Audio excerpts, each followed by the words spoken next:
questions and answers. Welcome to our May 5th live car shopping strategies. My name is Deshone. I'm known as Deshone the Auto Advisor. And over the next 60 to 90 minutes, I'm going to be sharing what we call the cars from home philosophy, the way you can shop, get bids, make your car buying simple, empower yourself, and guarantee that you did not leave any money on the table. We're going to talk about a lot of things you may not be familiar with. We're going to talk about things you have not heard before. We're going to tear back some mindsets that the car business has programmed in us for their profit. And we're going to tear down those mindsets because they're costing us thousands and they're making the greediest dealers in this country thousands of dollars. And we're going to get rid of that. So this show is sponsored by my new digital book. It's called Cars from Home, 7 Steps to Saving Time, Money, and Avoiding Dealerships. So I wrote that book to give you everything I know, everything I learned at Mercedes-Benz, at General Motors, running my own brokerage, and the hundreds of people, thousands now, that we've helped since 2021 to empower themselves in their car purchases. So part of my welcome offer to you is it's normally $97. You can get it for $24. That's my welcome offer for 30 minutes, anytime during the broadcast. As we go, you can get yours in my TikTok bio, in my Instagram bio, the YouTube comments, and the Facebook comments. It's a 75% off discount as part of my welcome offer for those of you who take action. And you'll have everything we teach here for the rest of your life. And you'll be able to move the same way you're going to hear me move and the way a lot of people I'm going to show you guys are moving. So no questions off limits. Feel free to start typing your questions. We are live on Instagram, TikTok. Hang on. I got Instagram up here. My man Dolan is moderating, so we're going to try to pull in every single one of your questions. Again, this is our May 5th live. We are live. It is Monday, so let's get to the questions. Okay, we got some coming in already on TikTok, Dolan. I see it is what it is. I'm just going to pull that one. I need to do one on shady mechanic shops. You should. If that's your area of expertise, the public needs to know from someone who's an insider what is going on in mechanic shops. I'm sure they get a lot of value. If you guys want, it is what it is to launch a channel teaching people how to avoid shady mechanic sites. Type ones in the chat so he can know that he should go ahead and do that, or she. I can't see if you're a man or woman. But let's get some questions going. Yosoy Tommy, I see you on TikTok. Interested in leasing, but I know I will go over the mileage. I drive a lot. Well, here's what you do. Give you an example. I'm leasing right now. I've never needed more than a 15,000 mile per year lease. So all of my leases have been 12,000 miles. I've never needed more than a 15,000 mile per year lease. Now, sometimes, that was because my family worked a little further from where we lived. We got a 15,000 mile per year lease, but most of the time I'm getting 12 because that's what I need. That's what I use. Now I'm paying $499 a month for this $55,000 Infinity truck. I got a 1% lease on it. I got my bids, the way we teach at Cars from Home. We're big on multiple offers. That's the only way you're going to save the big money and guarantee you got all the money is to get multiple bids. We teach you how to do that. You can do it by phone too. If you want to try to do it by phone, God bless you. We do it through email. We do it through emails and templates, and that's what we do. But I'm paying $499 a month for 12,000 miles. Now, let's just say I needed 15,000 miles. I would have bumped that lease up, and instead of $499, I'd be paying probably $30 more. So call it $530. Now, let's say I'm a high mileage driver at 20,000 miles. That instead of $530, I would probably be paying $620. And there I got my 20,000 miles per year. So the key is, and this is what you'll hear, people will blame the leases for not understanding that they choose the mileage. The mileage is not selected for you unless you go into a dealer and say, hey, work me up a lease. And then they're going to choose the mileage, probably give you 10,000 miles per year, and then try to close you on that.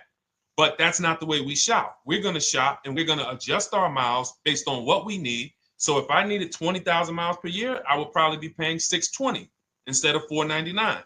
If I needed 25,000 miles per year, I would probably be paying $680. So I'm just paying, we get what we need and we enjoy our leases. because when we buy these cars and we drive ridiculous miles, we depreciate our cars, we destroy the value, and then we still have a loan on it in a lot of cases for a vehicle that we have destroyed the value in because we put 60,000 miles on it in 3 years. So our loan is moving very slow, but our vehicle's value is dropping through the ground very fast, which is typically how we end up with $15,000, $20,000, $25,000 in negative equity. I used to see it all the time in dealerships, especially when I was in when Uber took off. When Uber took off, year later, 2 years later, 3 years later, we had tons of people coming in with Hondas, coming in with various cars that had 200,000 miles on them, but they still had 3 and 4 year loans left.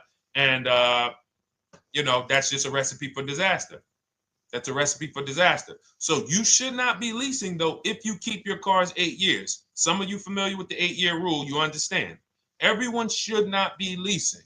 I want to make that clear. Some people say, Deshone, you believe everyone should be leasing? No, I don't. If you are not keeping your cars 8 years, then you should be shopping for below market leases. Don't forget those 2 words, below market leases.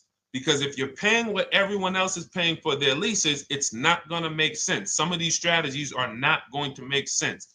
You need to be getting below market leases. And the way we do that is to comparison shop, get multiple offers from dealers, have them compete for our business, and then we get these leases that no one else can get. Great question. So what if I go over 20,000 miles? What do you recommend doing? You choose your mileage wisely. In my book, I have a section called Choosing Your Mileage Wisely. The whole key with leasing is to scope out the mileage you're going to use, and that's what you shop for. If you know you're going to do 25,000 miles that year, you would do 25,000 miles on your lease. But you don't shop this way. We always shop with 12. A problem with leasing is once again, you go into the dealership, you say, work me up a lease. They're going to work you up what they want. They're going to say, hey, put 5,000 down. Who's had that happen? You go and you look for a lease and they tell you how much money you need to put down. Type me if you've had that happen. And again, welcome to everybody. This is our May 5th live. It's Monday, May 5th. Whether you're watching this today or you're watching this later today, because we will be rerunning this for those who couldn't make the show. Tell your friend they can catch it on our channels. But this is our live show. We're live every single Monday through Thursday at 12 noon. So you'll see people who will go and get blessed transition. You've had this happen. This is what you go in. They work you up a lease. Here, you need 3,000 down. Yeah, you need 3,000 plus your taxes and fees. What do you want to do? So that's them customizing our leases. We never want to do this. We want to customize our lease and run it like this, a template. All your leases you get with, ready? 12,000 miles per year. First month's payment only due at signing. That's it. 12,000 miles per year. First month's payment only due at signing. That is how you shop all of your lease offers, because this allows you to now use the 1% rule, which I didn't create. A lot of lease savvy people know about the 1% rule, where your MSRP, I'm going to just show an example of an MSRP, the price on the window sticker. Every lease is going to be brand new, guys, or either close to it. The price on the window sticker is the price we go by, the MSRP, and we're going to divide our monthly payment into the MSRP. And once we get that, the number, that's going to tell us if we got a 1% lease, if we got a 1.5% lease, if we got a 1.8% lease. And what we did was I created the 1.5% rule to know we were overpaying for leases. You don't have value when you lease something over 1.5%. But let's keep it to the point. The point is you're shopping all your leases, first month's payment due at signing, 12,000 miles per year, and then you're using the 1% to 1.5% rule to gauge the value. Once you find your best offer, that's when you go and you say, can you please adjust the mileage down to 10,000 because that's all I need, or up to 15,000 or 18,000. You shop your offers with 12. You find your best offer concerning what value is, 1%, 1.2%, 1.4%. You lock that up, and then you tell them, show me what the payment will be with 20,000 miles per year or 15,000 miles per year. That's going to keep you from walking into these 80% dealers which are never going to give you a below market deal. When they drop their prices, they're never going to drop low enough to beat their competition. That's why their name of the game is them keeping you from checking their competition. And then you avoid these people, you find those deals, and then you adjust the mileage with that dealer. But choosing your mileage is very important with a lease. And that's why you should take 5 minutes, 10 minutes, tally up your lifestyle over the next 3 years, and you choose your mileage that you need. Great question. Let's go, Dolan.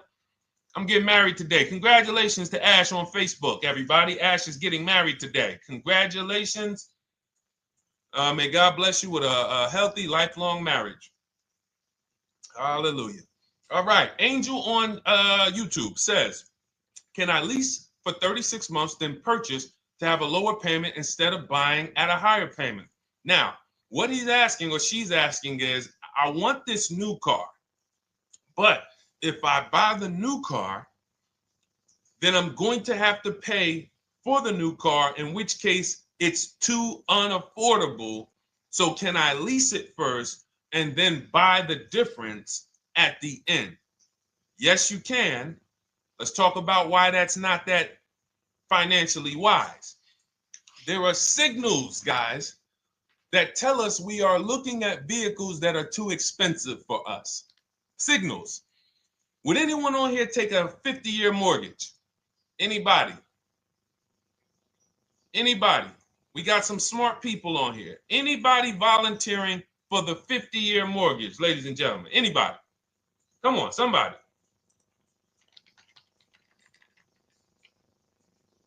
No, why not?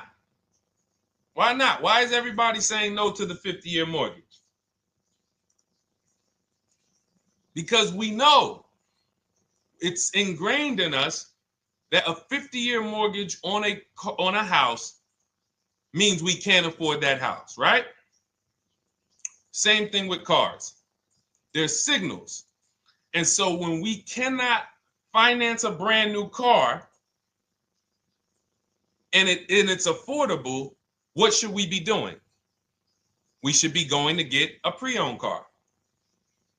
That's what we should be doing. So some of you have the luxury where you could afford both a new version of the car you want and you can afford a pre-owned version, of course. So you might say, Deshone, I could afford both. I want this car, but I could afford, which one should I get, new or pre-owned? Thank you to the new gifter, Jeffrey Jones. Welcome. The Black King. Thank you so much. Gifter badges. Appreciate everyone who supports this broadcast. Thank you so much. You helped me to keep this information going. So what you're saying is, I could afford both. Which one should I get? In that case, it's a matter of your values. Do you want a brand new car? You want to treat yourself? You only get it every 10 years. So it's like, hey, I only get a new car every 10 years. I'm going to treat myself to a brand new one. Curtis Thomas, thank you for sharing. Or you might say, you know what? I want to go to value play. Even though I could afford a new one, I want to knock 20, 30, 40% off the price, and I want to get me a pre-owned version. So that's the people who could afford both. Some of you, you're like Angel, who like, I want this car, but I can't afford it new.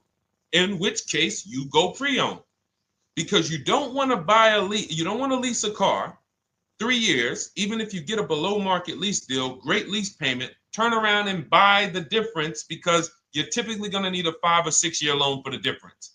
Once you get that 5 or 6 year loan, you add that to your 3 years that you leased the car, and you got 8 to 9 years of payments on the exact same car. 8 to 9 years of payments on the same car. This does not make financial sense to pay that long on a car. This is, you can't reach the reward stage where the car is paid off and you're putting money to the side for maintenance and repairs. You know, you got a paid off car, because the goal with purchasing is to get to that long-term ownership where the car is paid off. I don't owe anything on it. You know, I got a couple $100 I put to the side for maintenance and upkeep, but that's all. That car is paid off. I can keep that thing for 15 years. I can pass it down to my son, my daughter. We got an extra car in the family. That is the value of purchasing. So if you have a payment for 8 years on a car, you don't get to that stage. So that's why before I would ever recommend someone lease and then purchase the balance, I would recommend someone purchase a quality pre-owned car and get it at a below market price. Okay, does that make sense? Okay, everything that we're talking about, guys, is in my new digital book. It's called Cars from Home, 7 Steps to Saving Time, Money, and Avoiding Dealerships. Has everything we teach, because the name of the game is learning how to structure your deals. When should I lease? When should I purchase? And then once you have your structure, getting bids on everything to make sure you don't leave any money on the table. When you get bids on everything, you're never going to lose any money on your trade-in, because you didn't just get one offer on your trade-in, you got bids. You're never going to overpay for your interest rate, because you didn't get one offer on your loan, you got bids. You're never going to overpay for the new car or the used car you're buying, because you didn't get one offer on it, you got bids. And that empowers you to control the transaction. That is what we teach. That's in my new digital book, step by step. You can get your copy for 75% off, normally $97, but it's part of our welcome offer for 30 minutes. You got it in my TikTok bio, Instagram bio, YouTube comments, or the Facebook comments for $24. Okay, enjoy it, use it. All right, let's keep it going. I need to buy a car. I want to know how to buy the advertised new the new SUV vehicle for under $10,000 or even under $20,000. I don't really understand the question. Let me read it again. I need to buy a car, and I want to know how to buy the advertised new vehicle for under $10,000 or even under $20,000. Are you saying that's the discount you're looking for, or are you saying that is my budget? Please let me know. I don't quite understand. Go ahead to the next one, Dolan.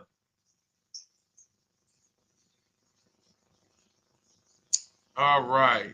If the Carfax report only has service maintenance, is it okay to purchase?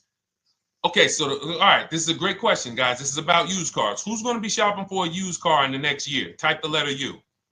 Type the letter U if you're going to be shopping for a used car in the next year. And for those who just joined, this is our Monday, May 5th, live car shopping strategies. So we are live every Monday through Thursday at 12.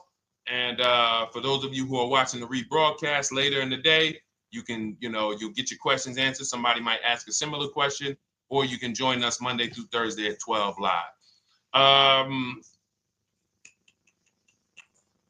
Yes, so we got a lot of people who are going to be shopping for a used car. We got Buffy on Instagram, Fran Bar.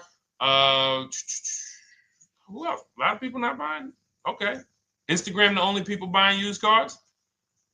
Okay, well, let's talk to you guys. Listen, so here's when you're looking at a used car, what you're focused on is first the service record.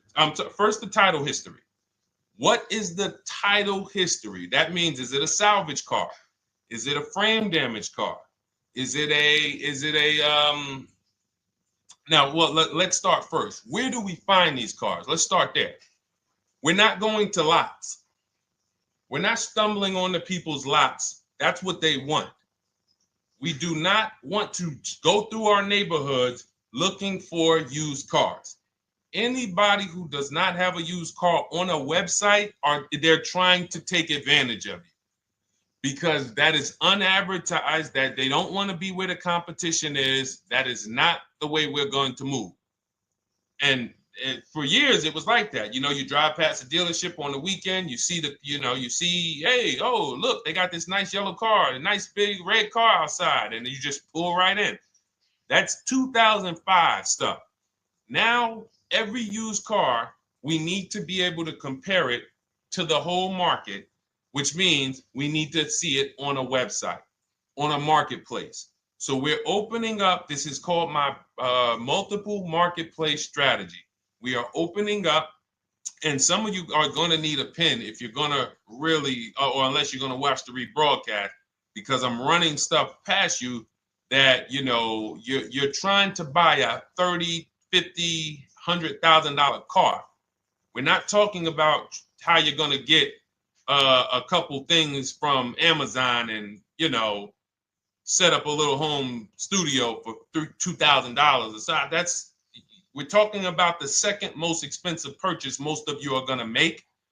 So it's understand that you're going to need to focus in order to get the most out of what we're talking about. So we're going to go to the marketplaces. The marketplaces are Carvana. They sell their own inventory. CarMax, they sell their own used car inventory. Driveway, they sell their own used car inventory. We're going to go to now dealerships. AutoNation, they sell other people's, they sell their own. They buy and they relist it on their website.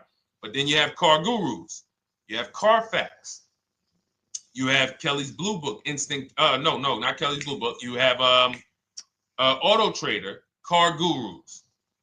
So we're going to all these marketplaces, we open them right up in one tab. So now what we're doing is we're putting in our criteria, and what we want to do, we want to go 100 miles out. Even if you're not willing to drive 100 miles out, you want to see what the whole market looks like within 100 miles. So now, if you know what you can afford, then you can put in your price criteria.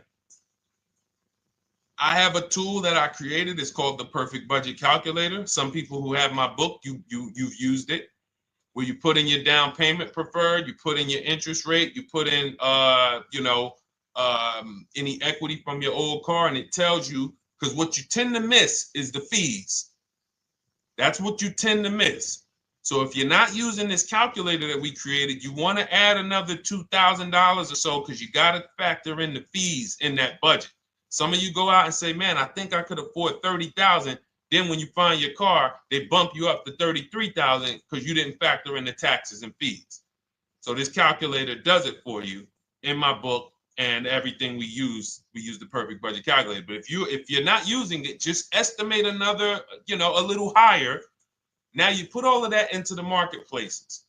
Now you're looking for what the inventory is. Now, here's the reason why you must open up all these marketplaces. First reason, they have different cars on them. Carvana and CarMax has different cars than Car Gurus, Cars.com, Auto Trader. There's different cars on them. Another reason we need to open it up is because sometimes you'll see one car here on Car Gurus for $31,000, and then you'll see that on Auto Trader they marked it down $2,000. It's $29,000. And you're like, wait, why the heck is it lower? This is the same car. Well, it could be because this marketplace got the notification first to lower the price, and maybe this one takes a little longer to see that, oh, maybe that takes 24 hours before their updates take effect. So that's why you want to open up all these marketplaces. Now you're narrowing this down first based on your color choices, what options you want, your models, and now we're starting to narrow this thing down. So we're narrowing it down. Now we start to look at the history of these cars. This is the best way to start narrowing down your used car search. Let's now dive into the history. I need the Carfax. Now, some of these websites will give you a free Carfax. Some of them will try to make you buy a Carfax.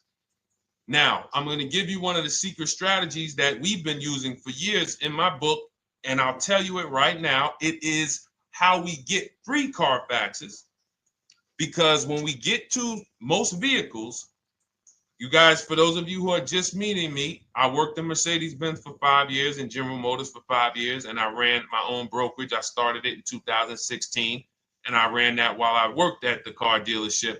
So I have a lot of experience and have seen a lot, and that's why I'm able to teach these things. I also love numbers. But one of the things that I know is almost every dealership has a contract with Carfax. So every dealership, we pay Carfax already. So what we're able to do is when we list our inventory on our websites, we're able to list the Carfax with it. We're able to provide that free of charge. But when we pay Auto Trader or Cars.com or Car Gurus, we are not able to actually push our Carfax to that marketplace. But if you come to our website and you find the vehicle on our website, most times you will find the Carfax for free. That is what we have been doing for years. So that now we have the Carfax, because the Carfax is the only way we can see those service records right now, because we've already narrowed it down based on, first thing we're doing is we're looking at title history, frame damage, salvage title, rebuilt title, total loss. That's the type of vehicle. The next thing we're doing to narrow it down, which is where many of you get in trouble, is you're looking at the service records. Skipping service records, buying used cars without seeing service records is disaster. The biggest indicator on if a vehicle was taken care of is what is on those service records. And if you can't see those service records, then I would not buy the car. Somebody say, oh, I'm changing the oil myself. If you don't have proof that you have changed the oil yourself, I cannot see it. I cannot see that you have maintenance this car, and that's a turnoff for me. Because now when you drive that car a year later, 2 years later, things start happening. You have no one to blame but yourself. Now the regret kicks in. Man, I knew I shouldn't have got this. But chances are, if you find a quality vehicle and you see service records on that previous owner's report, that's going to lead to a quality experience. Okay, so that's pretty much how the initial part of our multiple marketplace strategy. As you can see, we have this to a science. Nothing that we're doing is by chance. Nothing we're doing is on a whim.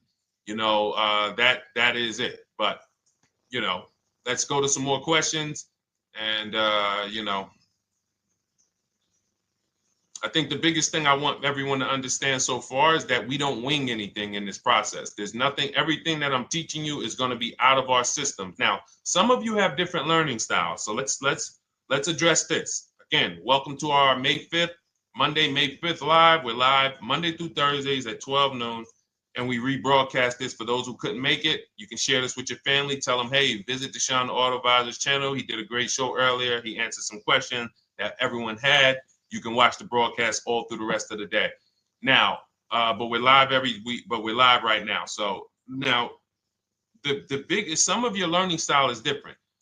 What we teach is we have the ultimate do-it-yourself guide. This book is rated 5 stars. Thank you to everyone who's rated it on Goodreads. Just pull it up right here. For those of you who are actually on Instagram or YouTube, TikTok, you won't be able to see this right now. But the book is rated 5 stars. We appreciate you. And this is the ultimate do-it-yourself guide, whether you're new cars, used cars, leases, bad credit, how to make banks bid for your financing, high mileage driving. It's all in there, step by step. And it's a digital book, so you don't have to wait for it. As soon as you get and hopefully you get there before the 30 minutes, so you get your copy for the $24 instead of the $97. That's our welcome offer. But that's your do-it-yourself guide.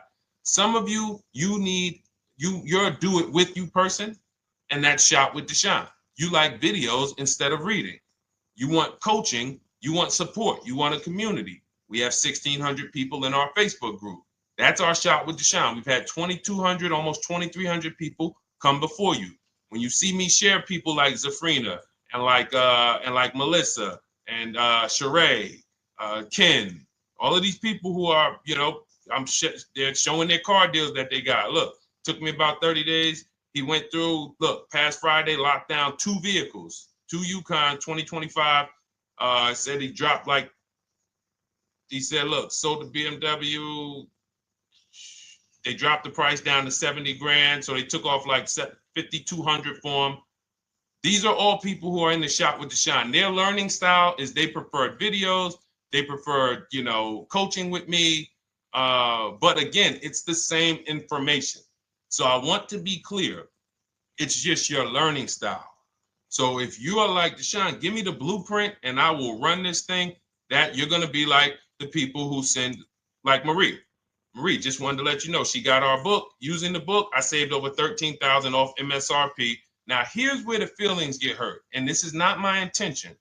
But some of you have these same vehicles that you're going to see me sharing that our people get. And when you see what they paid for them and what they're getting off of them, you're going to see, wow, I did not get that. I did not get that type of discount.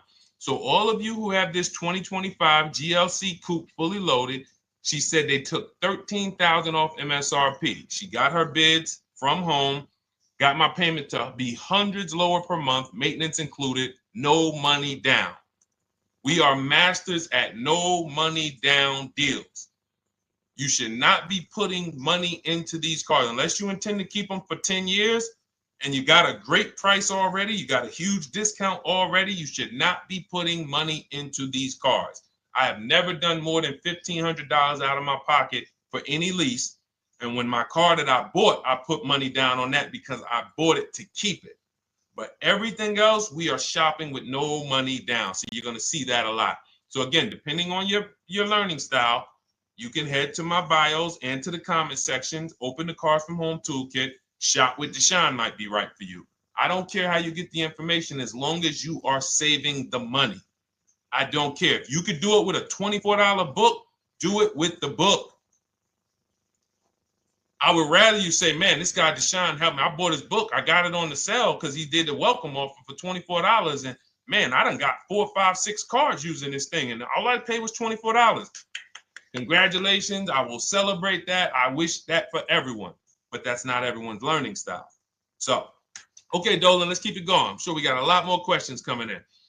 Molly from Facebook, great to see you. Needed to be here. I'm glad. I just ordered a new vehicle last week, expected to arrive in 3 months. I need a breakdown of how to get out if the options they want, get out of the options they want to the MSRP. Well, first of all, what you want to do is you want to get bids now. You do not want to wait. For those of you, she's ordered a car. She's scheduled to be here in 3 months, and she has not locked in her pricing. Now, the reason when we order a car, we are always getting our bids first because the closer your car comes to arrival, the less leverage you have. They know once that car comes in there, she's been waiting for 3 months. She is not going to want to walk away from this car. She is not going to want to do this all over again. And they're going to probably take a shot and say, or if you look for a discount at that point, you probably are going to be like, no, I'm sorry, we can't give it to you. So what we're going to do is we have to now send that request out. Now, there's 2 ways for you guys to do this, whether you're leasing or purchasing new cars. 2 ways for you to do this. You can do it your way, which is calling around. Calling around, not going into dealers, calling around, ask for sales managers, try to get yourself at least 5 offers. Because the only way you're going to see how overpriced the offers are is to actually get multiple offers. So I'll give you an example. I'm showing you guys on the screen what a market report looks like. So we also have a division. We shop for people's new cars and their leases if they have good credit. So when you see, oh, I tried to pull it up. It's not loading. So what you're going to see, and some of you who've used our stuff, you can testify to this. There is a huge spread between the best price and the worst price. Huge spread. So in order for you to know you actually got the best price, you need to see 4 other offers that are higher. I'm going to say that again. Thank you to all the gifters on TikTok. Thank you, Jeffrey Jones. Appreciate it. You need to see other offers that are higher. So let's go back to my car. This dealer who won the bid for my Infinity truck saved me over $8,000. Now, he said to me when I was making the deal with him, he said he knew that I was not going to find a better offer because he had used a special coupon he had to apply towards the deal. He needed the deal that month, and that's why he won the bid. So he's able to take off $8,000. If I was purchasing, I would have got $8,000 off the price. But I leased it, so my lease payment was $499 a month with $1,270 down total. And $1,270, $499 of that was my first payment. So every other offer that I got, 560, 605, 640, 700, 750. That's how you know you did it right. If you don't have a bunch of the 80%, we call them. This is the 80%. Some of you have heard me say we don't negotiate with dealers with fake fees. It's a losing battle because even when they take off all the fees, they're still super high. I'm going back and forth by email. So if you're using what we teach, you're taking minutes out of your day. You're going back and forth with email. We close deals in 60 to 90 minutes. I'm not inviting anyone to car college. 60 to 90 minutes of emails back and forth. Next thing you know, we're closing a deal. But you're going to see, even after back and forth and telling the dealers through email, you can do it by phone. Hey, I'm shopping other dealers. Please make me your best offer. I have all the templates written. So when you're using our stuff, you don't even have to wonder what you're going to say. You just copy and paste our template. But even after that, you're going to see, wait, these people are still giving me super high prices, even though I told them I'm shopping, even though I told them I'm serious, I could buy the car right now. Even though I gave them every single thing I need to give them to get an offer, they're still $150 a month higher than my best offer. That's going to prove to you that they are the 80%. They are not coming down. When they say this is our best deal to their customers walking inside, they're not lying. It is their best deal. It is not the best deal. It is their best deal. Their competition's best deal will blow their best deal away. And the only way you do that is by getting bids. So that's what you need to do, Molly. Take exactly what you're looking for. If you want to call around, call some sales managers and say, hey, listen, this is what I'm looking for. I put in an order, but I'm not dead set on the price yet. Haven't really gotten, I want someone to lock in a price for me. And hopefully you're purchasing, because if you're leasing, it's tough, because once that lease comes in, you do not know what the lease program is going to be. So if the lease program is bad, then you could find yourself jammed up. Now, here's what we try to do to prevent that. It's not always possible. Here's what we try to do. Once you have found the best dealer who's won the bid, now what you're going to do is say, based on this price that you're selling me the car for, can you give me a lease estimate now? So let's say I'm ordering this Infiniti.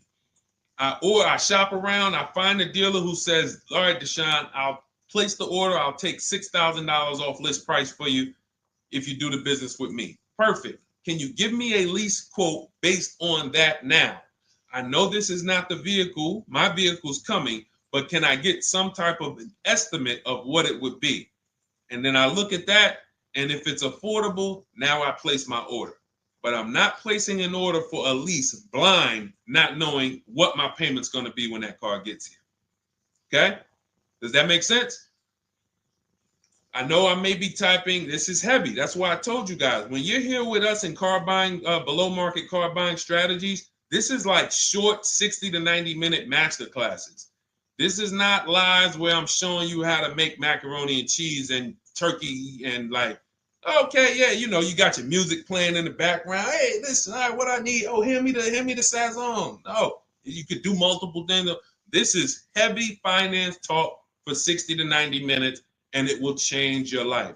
And I just saw my girl, Lisa. Lisa, good to see you. Lisa's been, she's been learning from us and rocking with Cars from Home. Let me see. I'm glad you clarified, even if no money down on the lease, you still really have to give them the first month's amount. Yes, I don't know what I'm going to do yet, buy or lease. No matter, I'm learning lots and sharing with my peeps. Thank you, Lisa. Thank you. Now, technically, you don't have to give them the first month's payment either. What I do is our templates all involve shopping, first month payment due at signing. But if I wanted to, so let's say, for example, on this $499 a month lease I got on the Infiniti, and I'll actually will add this because I'm glad you said that. The lease is that your first month's payment, so it's not considered money down. It's considered your first month's payment because you're leasing, you're paying 36 months or 39 months. We don't do 4-year leases. We don't even do 3.5-year leases in most cases. We're not doing it. It's 36 months, 39 months. And if they have a really, really good program for 2 years, they will tell us about it. But we shop for 36 months. But you can tell that if I wanted to tell them, you know what, I want to do a straight sign and drive. I don't even want to give you the $499 for the first payment, which means you're asking them to pay the first payment, then it would have just been $500 going back into the cap cost, which would raise the payment probably with interest and taxes, maybe 15, 17 bucks, something like that. So if I truly wanted to bring nothing to the table, I can just have them to, cap the first month's payment. You can do that. You can do that. So you can ask any questions. I know you're in our Facebook group, and so you let us know. But the 8-year rule is your basis for leasing versus buying. The 8-year rule, when you guys open up my book, you'll hear me talk about this. I'm going to make a whole lot more videos about the 8-year rule because it is the parameters for how to know whether to lease or buy. It takes into account how drastic cars depreciate. They lose value like crazy. All the losses are in the first 5 to 7 years, and you don't win until you've kept the car at least 8 years, compared to someone who's getting a below market lease. So let's take an example. You look at somebody like, Brian. Brian got my book. Just finalized my first ever lease using your system. 2025 HRV Sport all-wheel drive, $30,000, $505 MSRP. So this is a $31,000 vehicle almost, and he got it for $395 a month, which is a 1.2% lease, no money down. Now, his initial quote from this dealer was $434. This is the winning dealer. But in my book and in our systems, we have a counter offer calculator where we put all the offers we get into the calculator, and then it calculates the best offer and it tells us what to counter.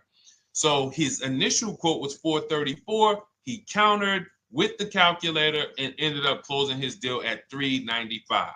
So these are the people that, for all of you who you're like, wow, are there any cars out there with a $300 payment anymore? Well, if you're buying a car, you are buying it at a $300 payment. You could only spend, who knows, every $5,000 on a vehicle is about how much per month? Every $5,000.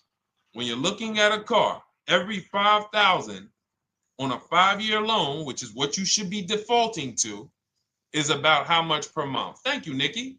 Nikki got a #1 gifter badge. And I don't really know what all of that stuff means, but I definitely appreciate it. The Black King, thank you so much. I just know it means you guys support the show.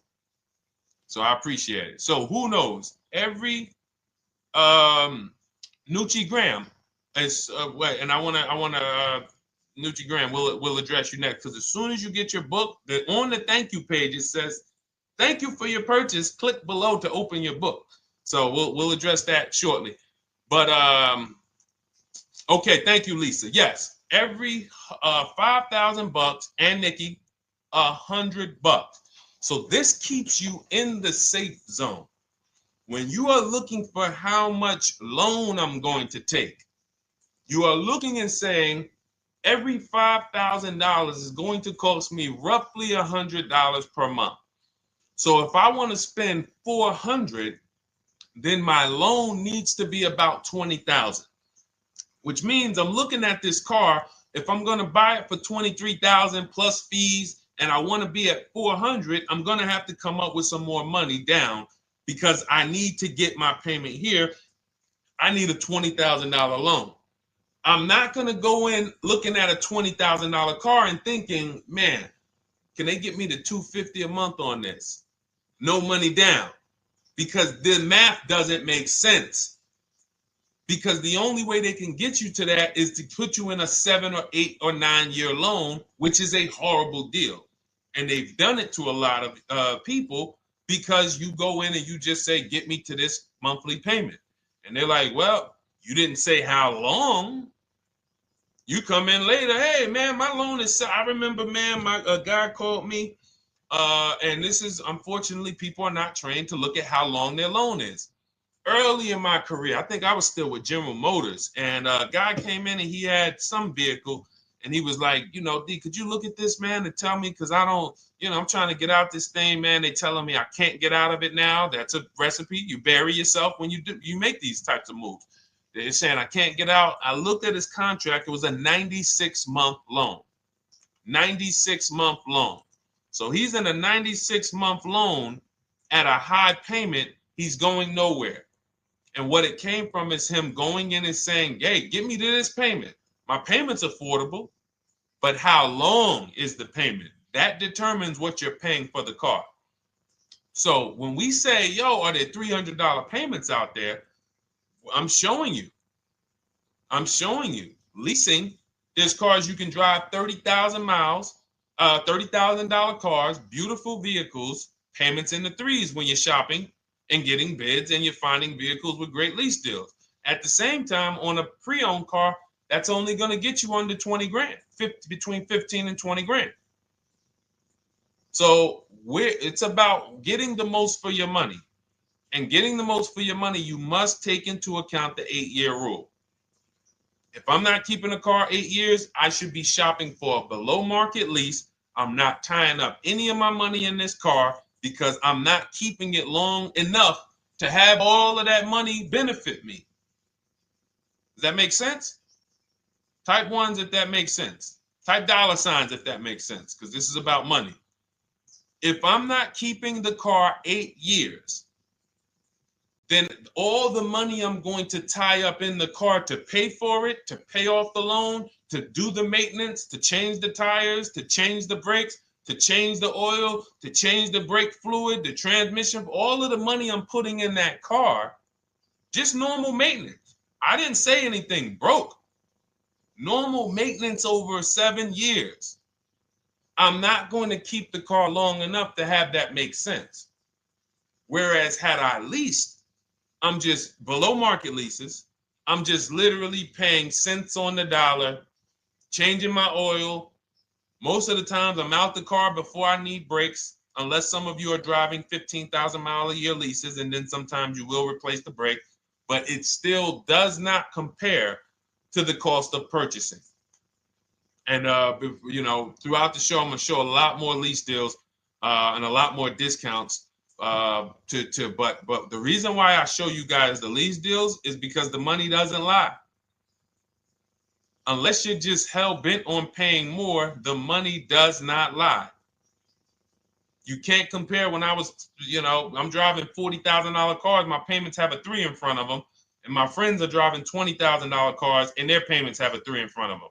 And those cars are used, need maintenance, you know, warranties done ran out after 4 years. I'm over here driving brand new cars, problem free, and they're paying the same amount or more than me, and they're driving inferior products. And then once they really get tired of the car, they go ahead and they trade it in and they start the process all over again.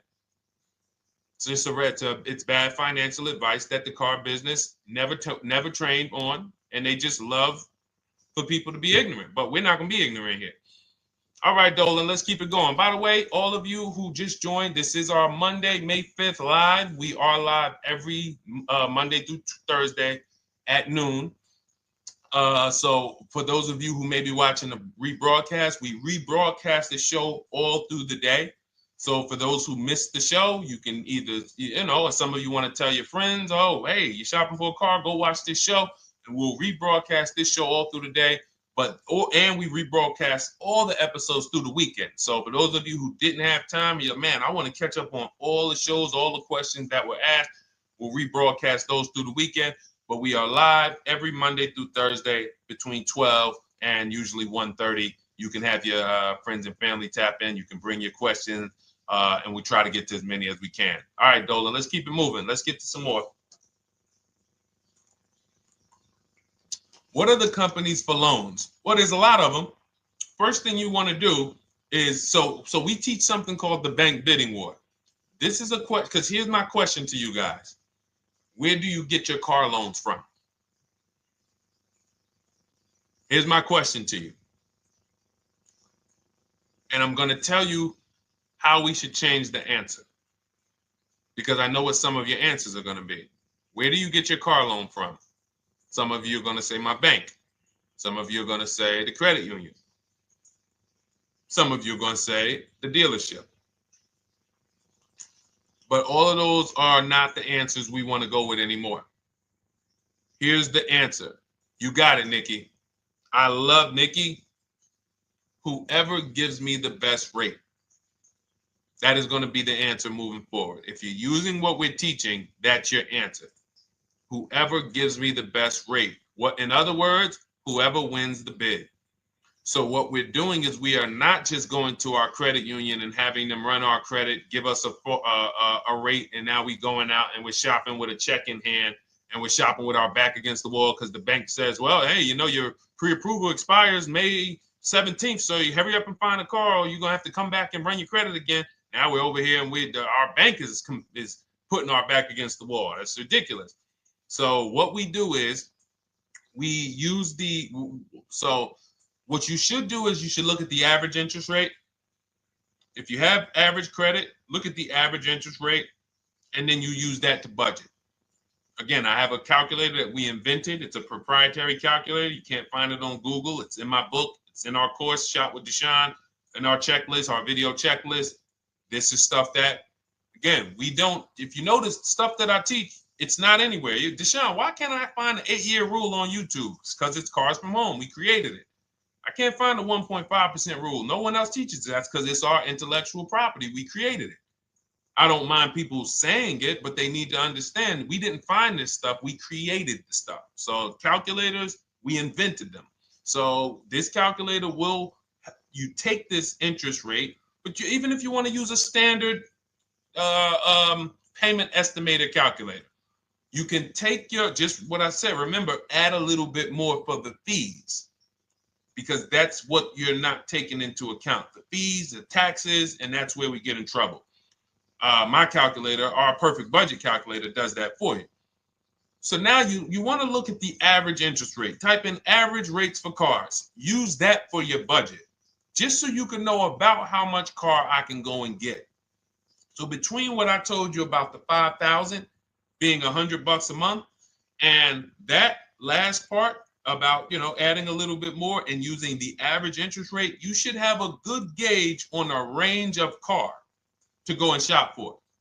Now, once you now shop your market, whether you're shopping new or whether you're shopping pre-owned, once you find no one's touched your credit till now. No one has touched your credit with a hard pull, especially not.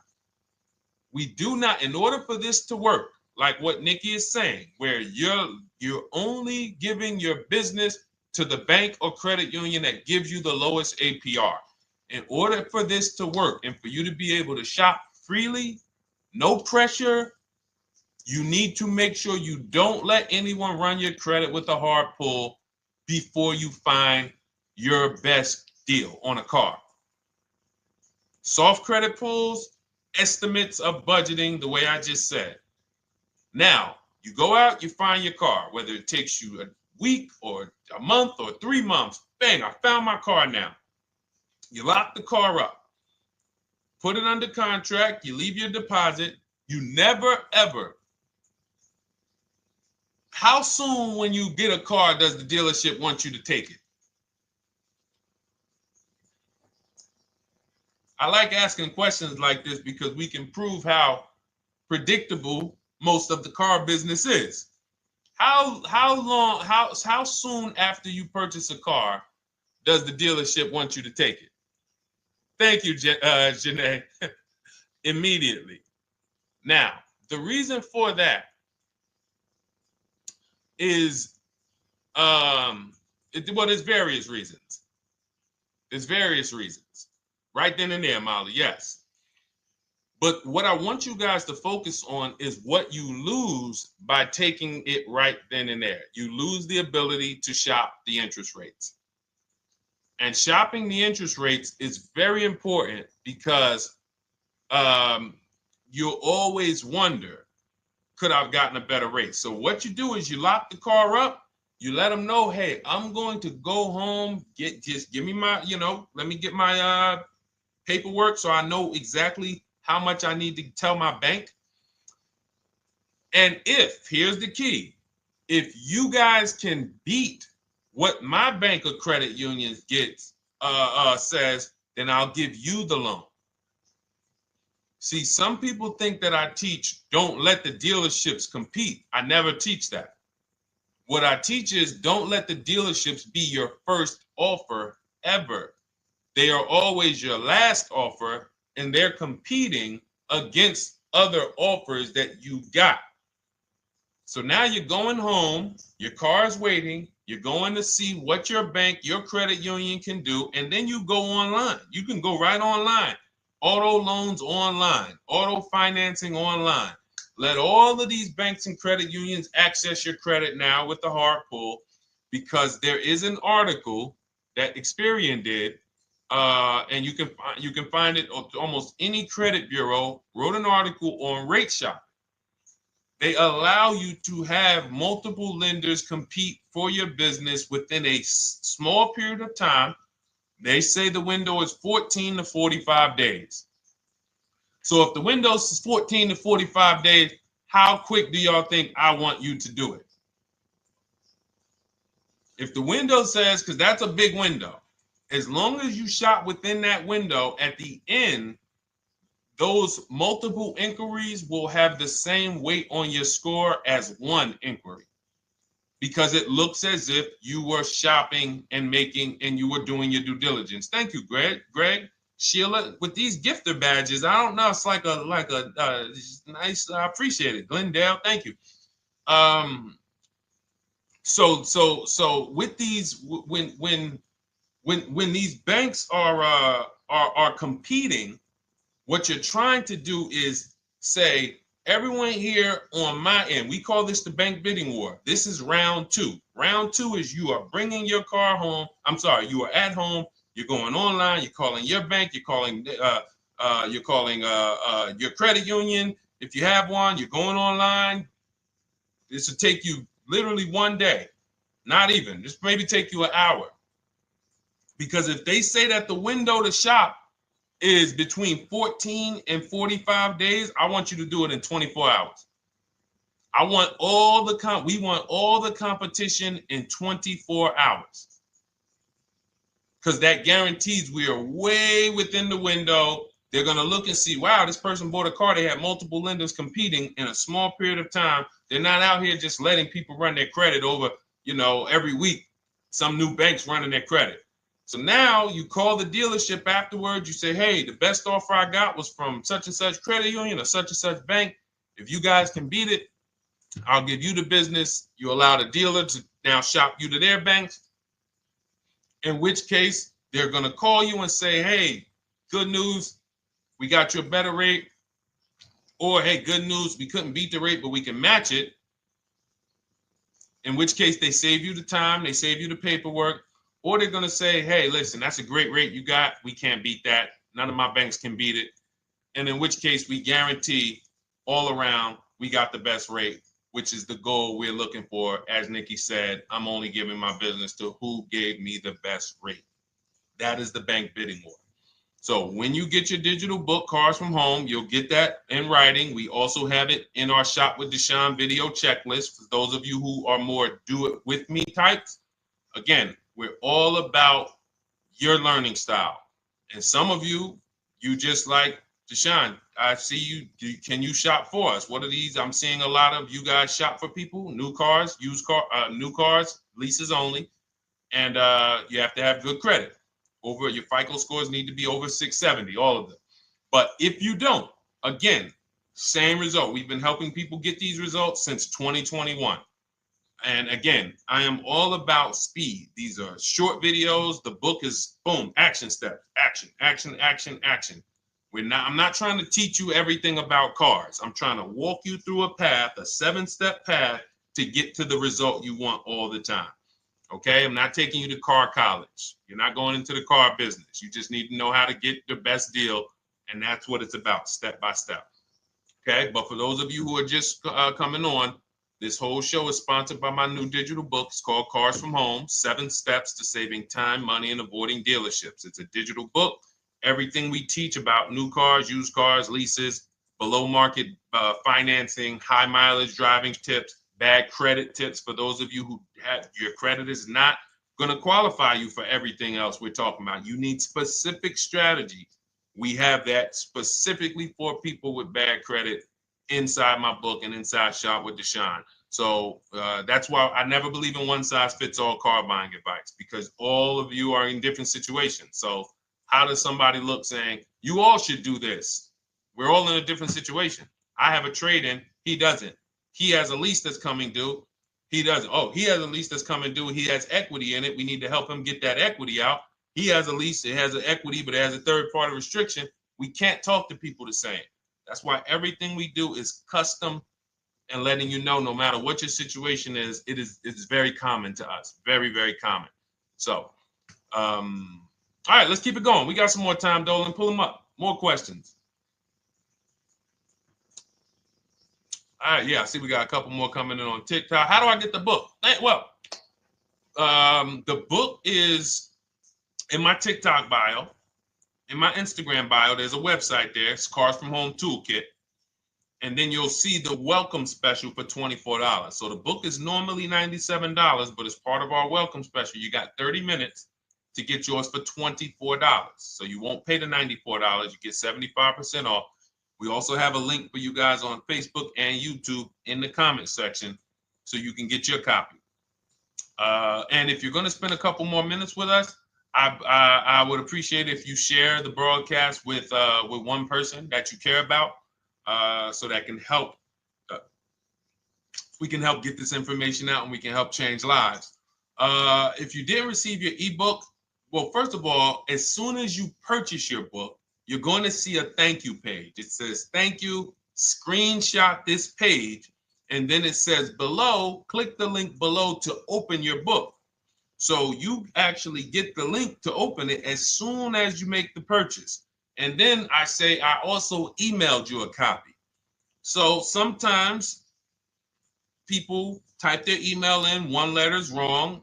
Obviously, we can't send a book to an incorrect email, which is why I have my support team's email right on there, so that if you don't see that book within 5 to 10 minutes, you email my support team, hey, I didn't get the book. They'll get you the book right away.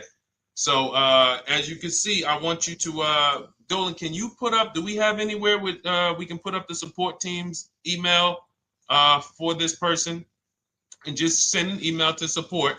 There you go. Thank you so much. Support at Deshone the Auto Advisor. Thank you, Dolan. Best moderator in the world. All right, so shoot them an email. Just let them know. Give them your first and last name, and they'll check the record, make sure that we have a purchase from you, and they'll send you your book right away, so you can dig right into it. Okay? All right, let's keep it. We work with clients all around the country. What I'll start doing, I wanted to bring some on here today, but I can't load them up. The system is showing an error. So I got a lot of people. I always bring tests. I always like to show results. So, you know, I'm a results person. So you'll see a lot of people that I share. Brian, who has our book, and, you know, his lease, Marie with her $13,000 off. All of these people made deals from home. They were not in a dealership negotiating this. You got, look, Frank, I bought your book, used your system, and just closed my deal and have positive results to report. I love when y'all email me, by the way. Like, please continue to do this. A caveat is I wanted a just released 2026 Genesis G70 Advanced, and there are no incentives. I could have gotten incentives on the 2025. However, I wanted the 2026, and I was willing to pay.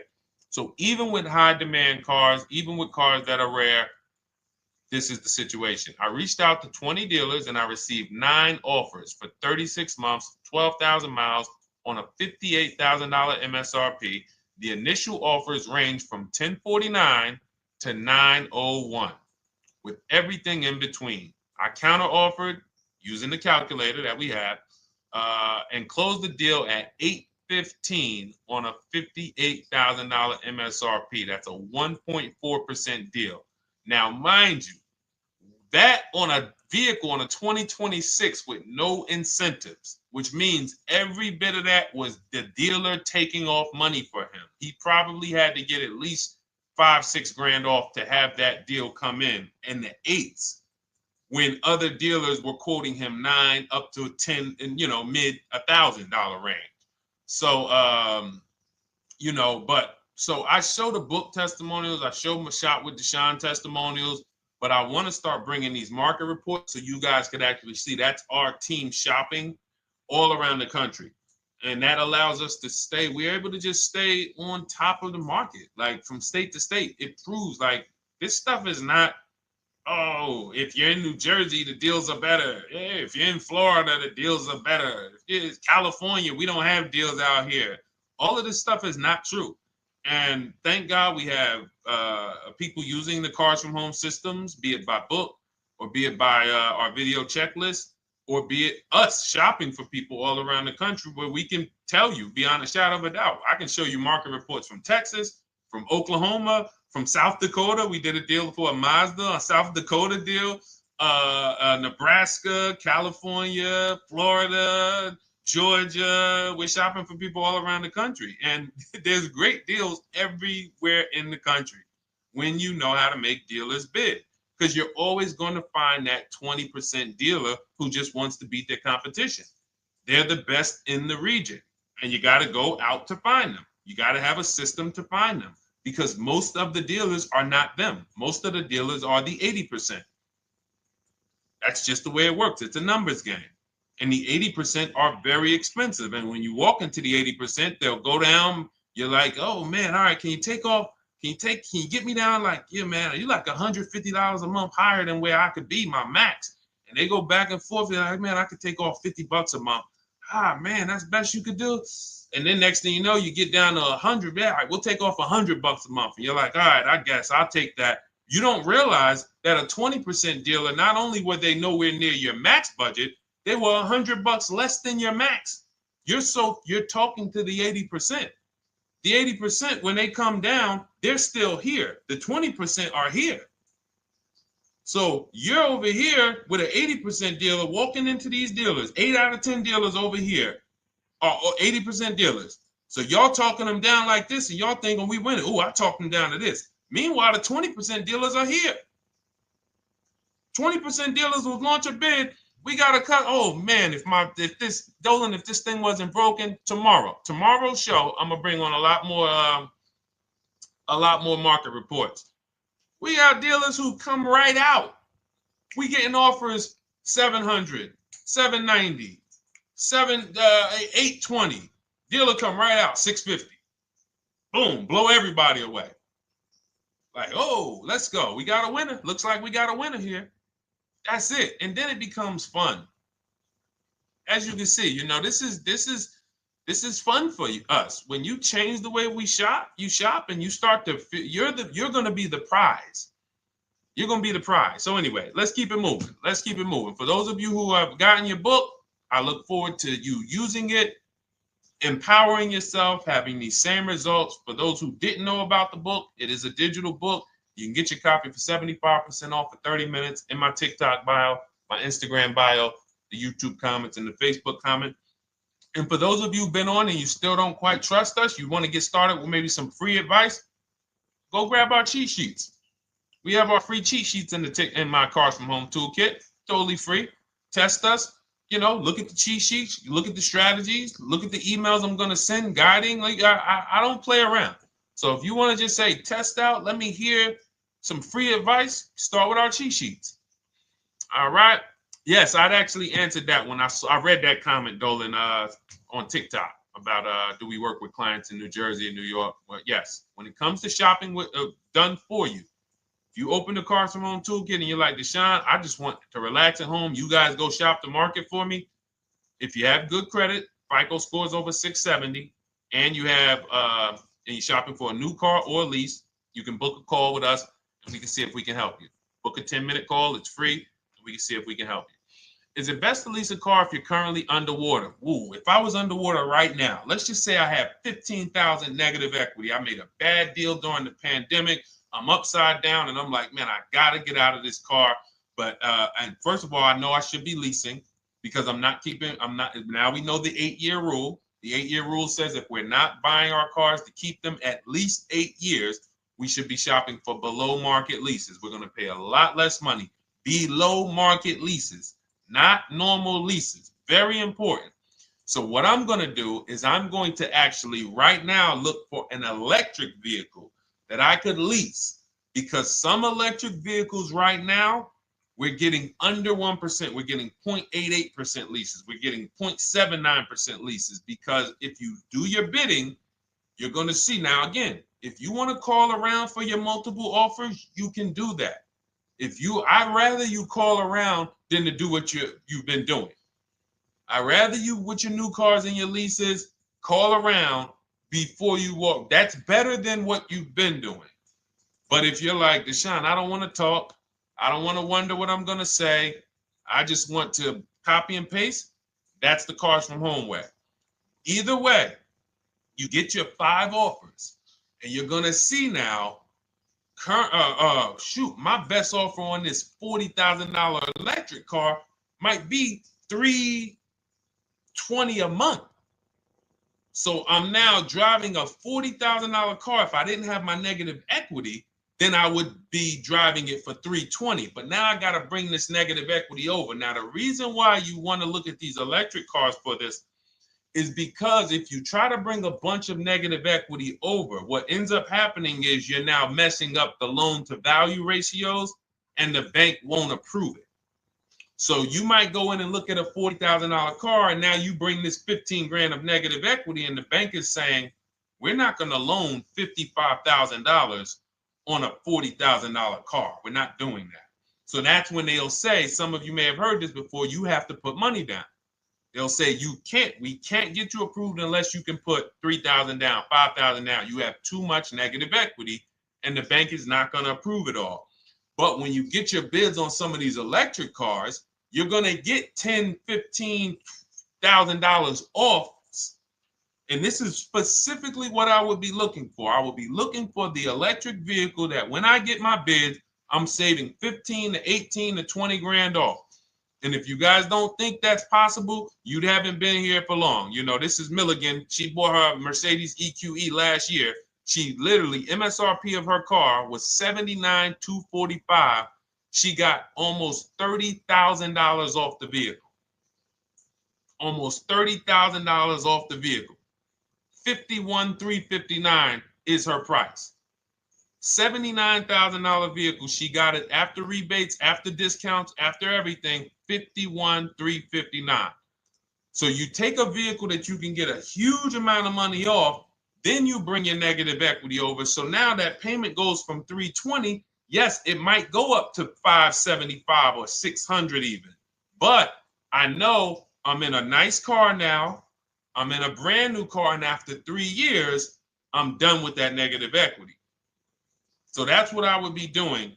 And if God forbid the car gets totaled while you're driving, you're out of the negative equity in a lease. So if I rolled that negative equity, 15 grand over to this car, now I'm driving it. Boom. All right, I got this electric car. I'm out of the negative equity. I got a good value. I'm in a $40,000 car. My payment is affordable. Now I'm driving. Oh, shoot, car gets totaled. I'm out. I can go get me another car now. I can go and get the same exact car, but I can get it for $320 now. So, you know, that actually is the reason why people commit insurance fraud and total their cars or get them stolen intentionally. But no, that's just something to keep in mind. Something to keep in mind.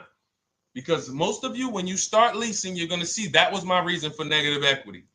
That was my reason I kept having negative equity, is because I wasn't leasing. And that was the reason I was paying more money for cars than I should have, because I wasn't leasing. And again, the key is getting below market leases. You walk into a dealership and say, work me up a lease, you're not going to have these payments that, you know, we're talking about here. It has to be below market leases. That comes through multiple offers. Only way. All right, let's keep it going. A lot more questions. No gap then. Is that your first time leasing? Well, no, we'll get to that. I see it's a little conversation happening on TikTok over here. By the way, everyone, this is our Monday, May 5th live. We're live Monday through Thursday. Tell your friends, please. I would love for those of you who are going to keep joining us to see some friends tomorrow, family members tomorrow, co-workers. When you are at work, when you're talking to people, if they say they're car shopping, I would love for you to invite them to our live shows Monday through Thursday at 12.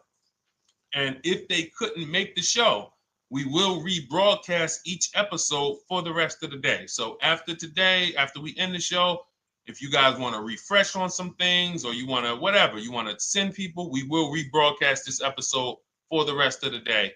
And then on the weekends, we put together a weekly compilation. We broadcast them all just for the people who couldn't make the live shows. But every Monday through Thursday, we are here.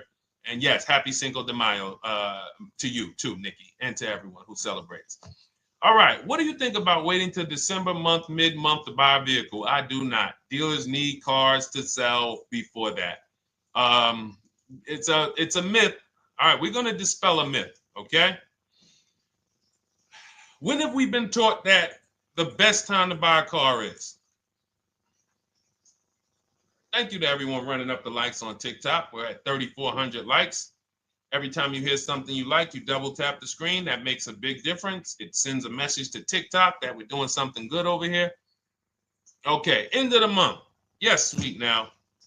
End of the month. So we're gonna peel, like I told you guys when we started the broadcast, right?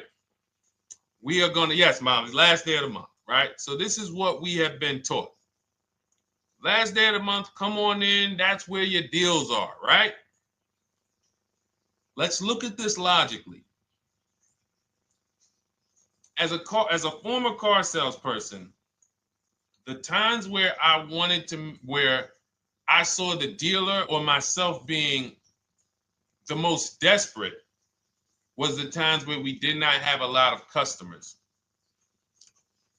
Sometimes you look up, it's the 10th of the month. They call us into a sales meeting. They say, hey, guys, we got to sell 200 new cars this month. We are only at 40. We are way behind. We are tracking way behind. Call anyone you know who's a real customer. We are entertaining every reasonable offer. Now, you've been taught there's a group of people that we know are coming at the end of the month. There's a group of people that we know that last weekend they're going to rush. But there's no desperation there from us because we know they're coming. So we look and say, I'm much more desperate at various times throughout the month than I will be at the end of the month. Because think about it. Every time you go into the dealership at the end of the month, is it dead or busy? You go into the dealership most of the time at the end of the month, is it dead or busy?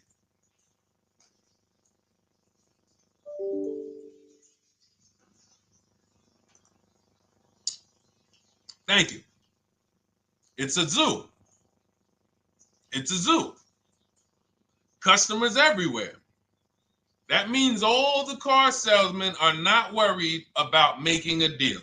In fact, they're looking at you and saying, hey, Molly, thank you. Listen, I know you, look, I know the payment's $780 a month. I know you said you wanted to be at $499, but, we've been going back and forth. Can you work your way up, get closer to the $780?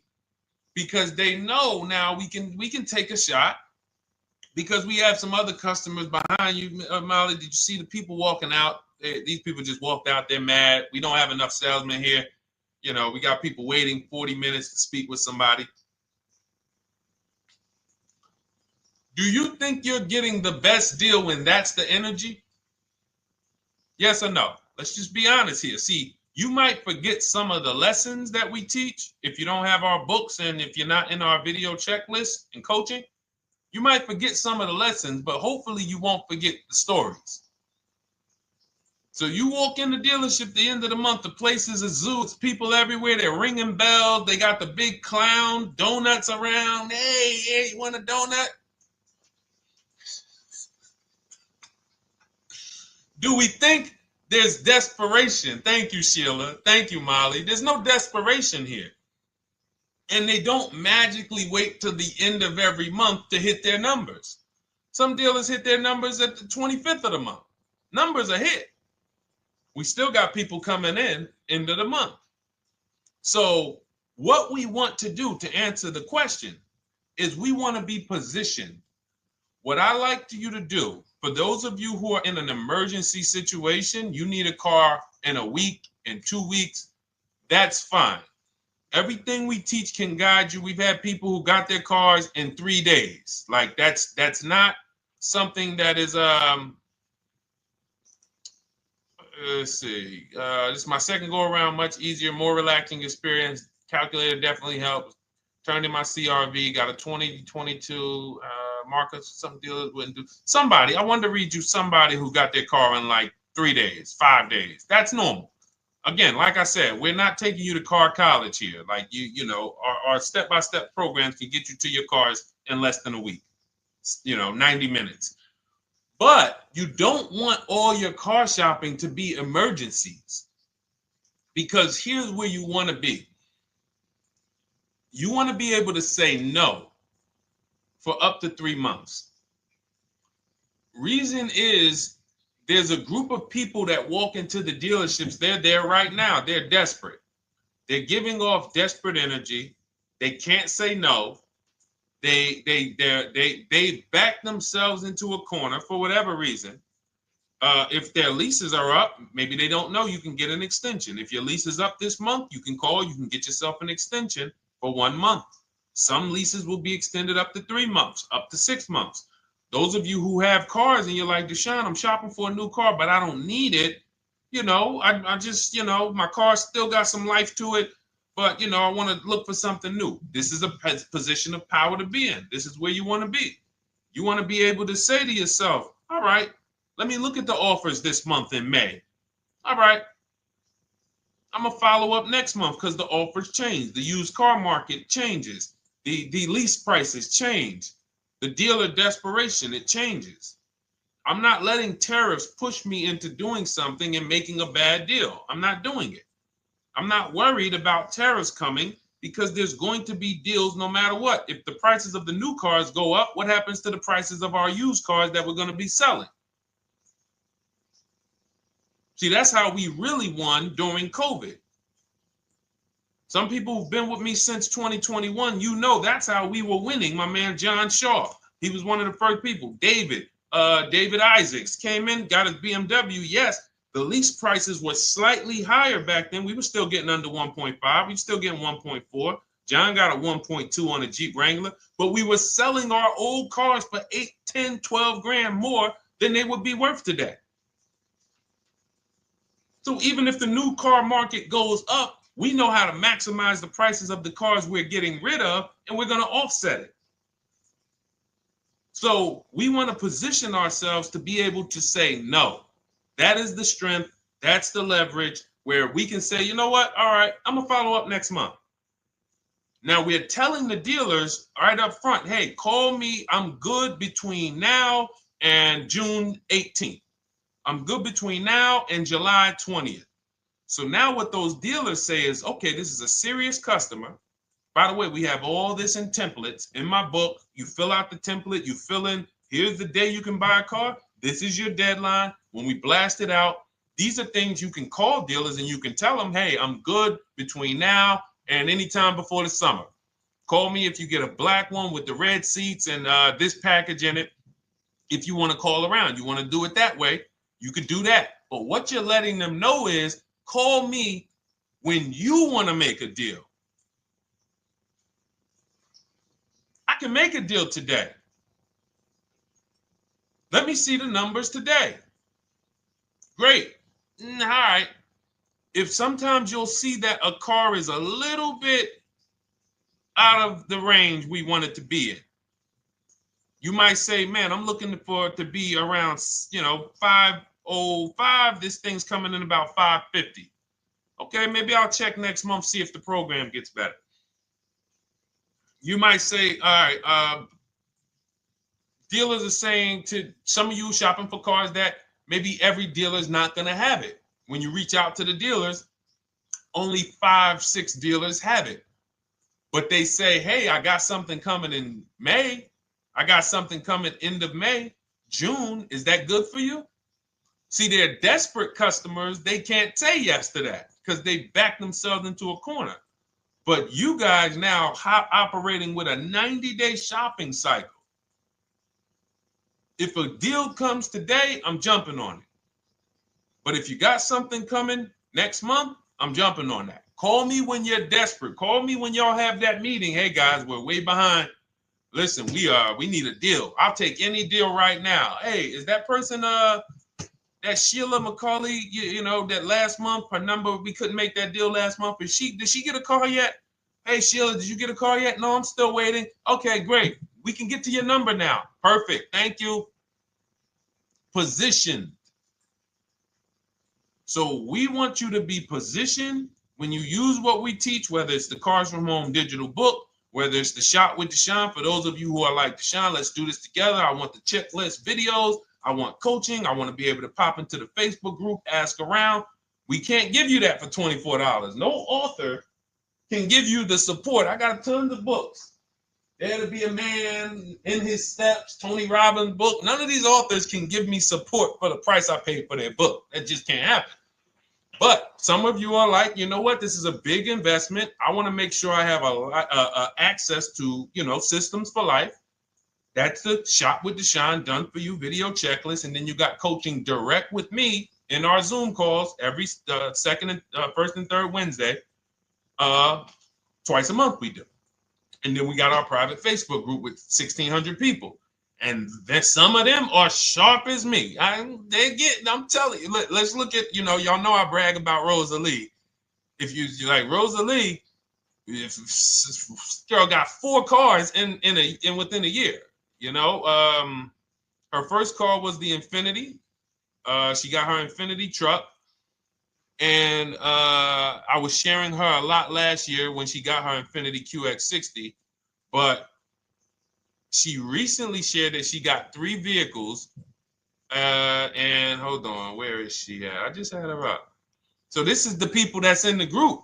Like, look, 3 vehicles. Big shout out to Deshone the Auto Advisor for making these incredible deals happen. 3 new leases for my sons with only first month's payment down. She got a Nissan Rogue, almost $37,000 vehicle, $399 a month, no money down. Mazda CX-30 Sport, $28,000 vehicle, $28,300, $339 a month. That's a 1.2% lease. And she got a Mazda CX-50 Premium Plus, $40,400 vehicle, $420 a month. 2 1% leases and a 1.2% lease. And the cherry on top, she says, I sold 2 leases. Some of you don't even know you could sell a lease. She said, I sold 2 leases. She had equity. Now, not every lease has equity. But if 8 out of 10 leases don't have equity, then 2 out of 10 do. So if you've just been dropping your leases off at the dealership, hey, here's my old lease. Let me get the new one. Hey, here's my old lease. And you have not assessed the equity. Could there be equity in it? Imagine how much money you've left on the table. Imagine how much, wow, I didn't even know you could sell leases. She sold 2 leases, 2 2021 Elantras, walked away with $6,737 in equity. Deshone, I could not have done this without you. Your program is a game changer. So this is what we want. We want empowered car shoppers. We want people who are not intimidated. I don't care what this market does, whether I need a new car, used car, whether I got bad credit, whether I'm a high mileage driver, it does not matter. We have strategies to make sure you are going to win in this market or any market. Does not matter. Okay?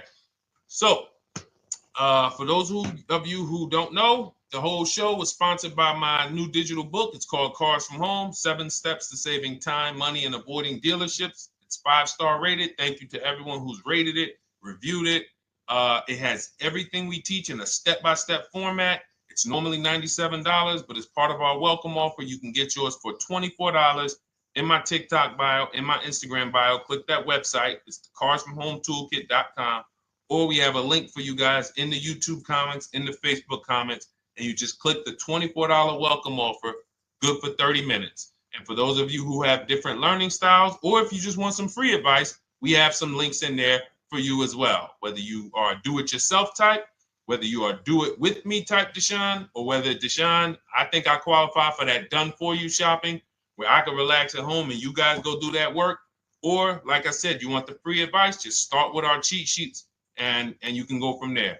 Whatever is right for you, you get it done. We just want to move you from anxiety, from, oh, I don't know what to say, from watching people online who call dealers and negotiate.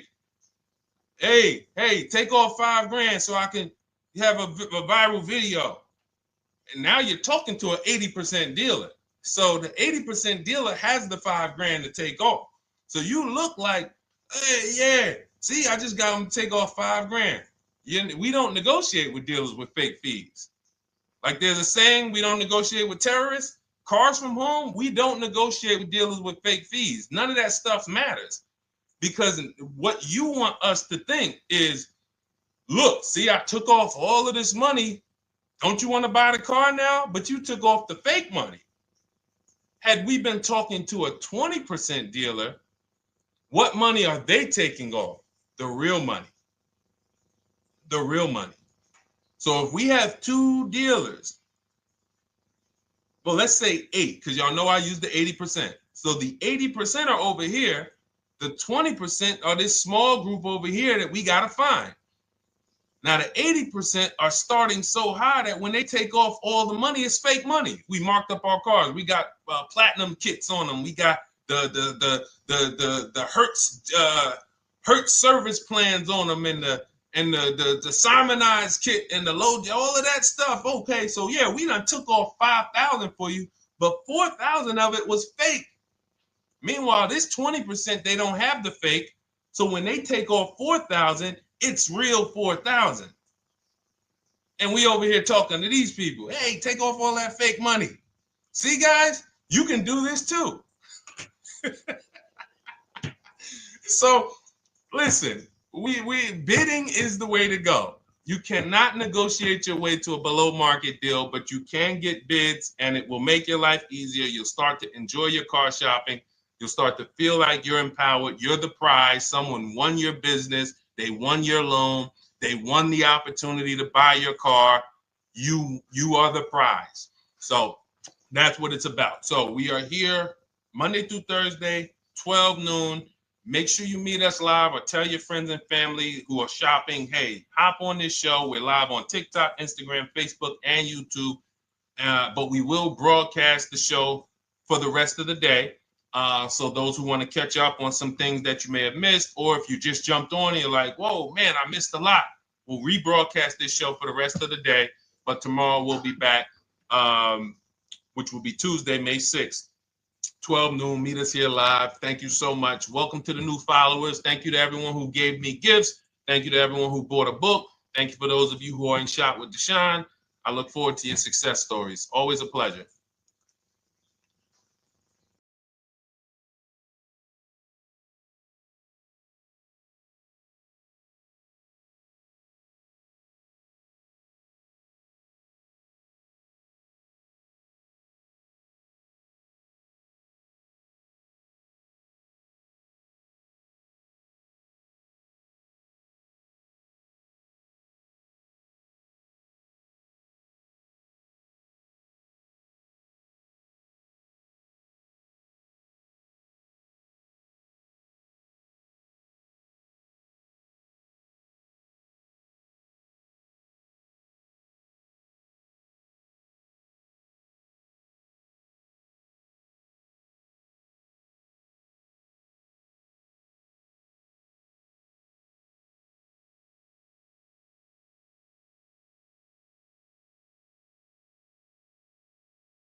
And welcome to our Tuesday, May 6th live. We do these live streams at 12 noon, Monday through Thursday. I am your host, Deshone the Auto Advisor. And for those of you who've never met me, I have devoted the last 4 years to teaching people how to get the best deals on cars and to learn all the mistakes that the industry, the car industry, would love for you to continue making, because they make a lot of money when you make mistakes. And so what we do here is we really just do questions and answers. I will teach on various topics that I feel are widely misunderstood, like the subject of leasing. And some of you who are new here, if you've never been here before, could you type a 1 in the chat if this is your first time on a stream? We do these streams about 60 to 90 minutes. And if you're going to get the most out of them, we just ask that you lock in, that you focus, because we will be talking about $1,000 mistakes. Nothing here that we'll be talking about over the next 60 to 90 minutes is hundreds of dollars. I'm not looking to, have you spend some time with me on a Tuesday to talk about how to save hundreds of dollars. No offense, I'm sure that's important to some people, but we are here to talk about things that are affecting your bank account by the thousands every year. And so if you got some time, I would love for you to hit the like button, like wherever you are, and let's just tap in. You can start to type your questions. This whole stream is sponsored by my new digital book. It's called Cars from Home, 7 Steps to Saving Time, Money, and Avoiding Dealerships. It's a digital book. It's 5-star rated. Thank you to everyone who's rated the book and reviewed it. And it's normally $97, but for the next 30 minutes while you're watching, you can grab your copy for 75% off. That's our welcome offer. We always like to reward people for taking action. So you can get your copy for $24 instead of $97. And you can just head to my TikTok bio. You won't leave the show, my Instagram bio, the Facebook comments, or the YouTube comments, and use that link to get your welcome offer, and you'll have everything we teach. So as we go through this for the next 60 to 90 minutes, if you're like, whoa, Deshone, this is a lot. Wow, this is a lot. You can grab the book and make sure you have everything that I teach and everything in a step-by-step format. Okay? So I have my man Dolan moderating. Good afternoon. Thank you, Johnny Miller. Good to see you, Lil G. Again, guys, we are live. This is our Tuesday, May 6th live. We're live every Monday through Thursday at 12 noon. But we do rebroadcast these throughout the day. For those who cannot make them, you can watch the rebroadcast, or if you got to go back to work, we'll be rebroadcasting it for the rest of the day until our show tomorrow.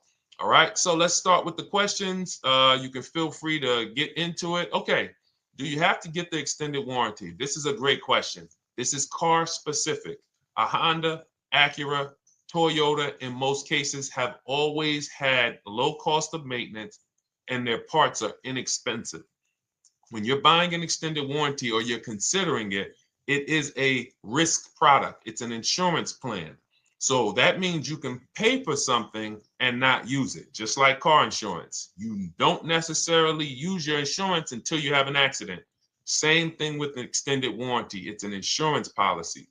So what you're trying to do with any insurance is see what is the likelihood that what I'm paying for this is going to exceed the price if I did need to use it.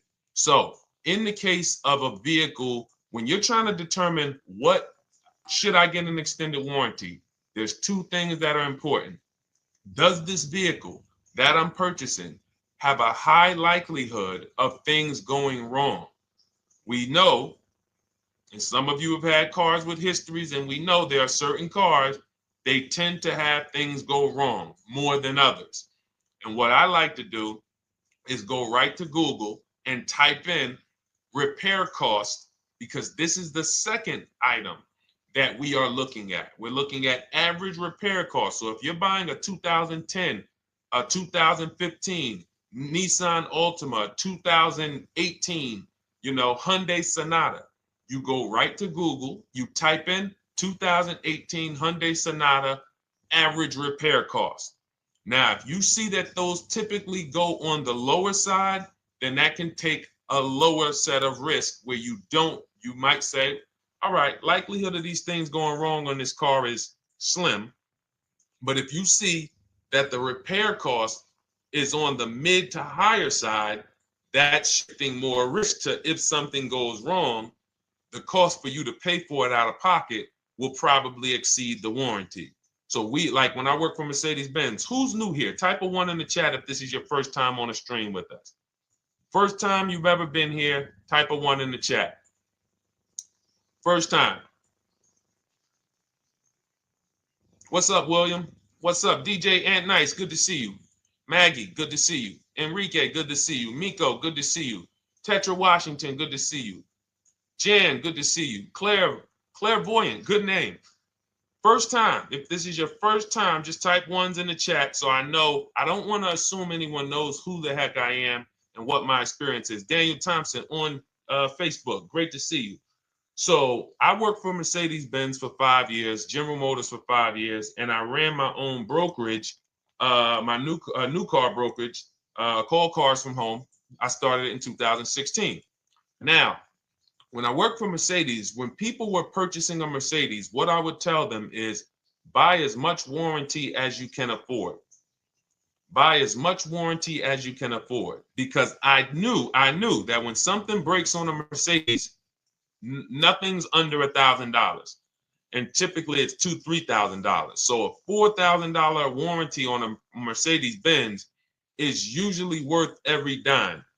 But at the same time, we have cars that, again, less likely for things to go wrong. And then when things go wrong, if they go wrong, they can typically be repaired inexpensively. Good to see you, Arms Reach. Welcome on Instagram. Shout out to the people checking in live. Great to see you all. So that's how you're measuring extended warranties. You don't want to get an extended warranty on a vehicle that has a low cost of repair and a low likelihood of things going wrong. You can then take your money, put a little bit to the side, have a little emergency fund, that same $35 that you would have put into the warranty, or $2,500, you put that to the side over the course of a year, 2 years, put $100 a month to the side, and then have that be your cushion just in case things go wrong. It's better for you to have that money in your bank account, and if things go wrong, you take it to your mechanic. You must have a local mechanic. You guys know I swear by local mechanics on cars that don't have warranties. Even if you have a Mercedes-Benz, a BMW, an Audi, something that is typically harder to work on and takes more of a specialized engineer, there are still plenty of places that have those. I mean, there's shops where they used to be Mercedes-Benz techs. Now they have their own shops. This is who you want, because their cost, their labor is going to be probably 1/3 of what a dealership is going to be. So these are the resources that, again, keep more money in our pocket while getting us the same level of service and experience. Okay, great question. Welcome, Uncle Nene. Good to see you. Uncle Nene. All right, listen. Nicole, good to see you. All right, Dolan, you can pull up the next question. Feel free to start typing your questions. And as we get more questions in, we'll try to get to all of them. You guys know we're not always able to, but we do try to get to all of them. How do I shop around for the best lease deal without affecting my credit? Well, first of all, you're talking to someone who's, just so you know, I've taught thousands of people to lease. I've gotten 7 leases. Now, when we look at what we are doing with a lease, first, we have to consider how we want the information presented to us. We are not letting dealers tell us how they're going to quote us. We are telling the dealers how to quote us. So we are going to have all our quotes. Thank you to everybody hitting the like button. I see you. I appreciate you. And shout out to the sharers. As I see people who share, I always like to give the shout outs to the people who share this broadcast with their friends and their family. And thank you to everyone who's giving gifts on TikTok and Instagram. Appreciate you all. So what we are doing when we're telling a dealership, you give us a quote with first month's payment only out of pocket, 12,000 miles per year, and put all the taxes and fees into the payment, assume tier 1. So we are presenting it now in my book and in my Shop with Deshone programs, my video checklist. I have all the templates. If you're going to do this yourself, you just need to remember how you're presenting this. You can call around to dealerships, because there's 2 ways to do this. Shopping from home. Cars from Home is about showing you guys, and I'm going to be showing you guys a ton of payments. And listen, I don't want you to feel bad, because some of you are going to see that you've left a lot of money on the table. Part of what I have to do here, and I've been doing it for 3-4 years now, is I have to tell you the bad news.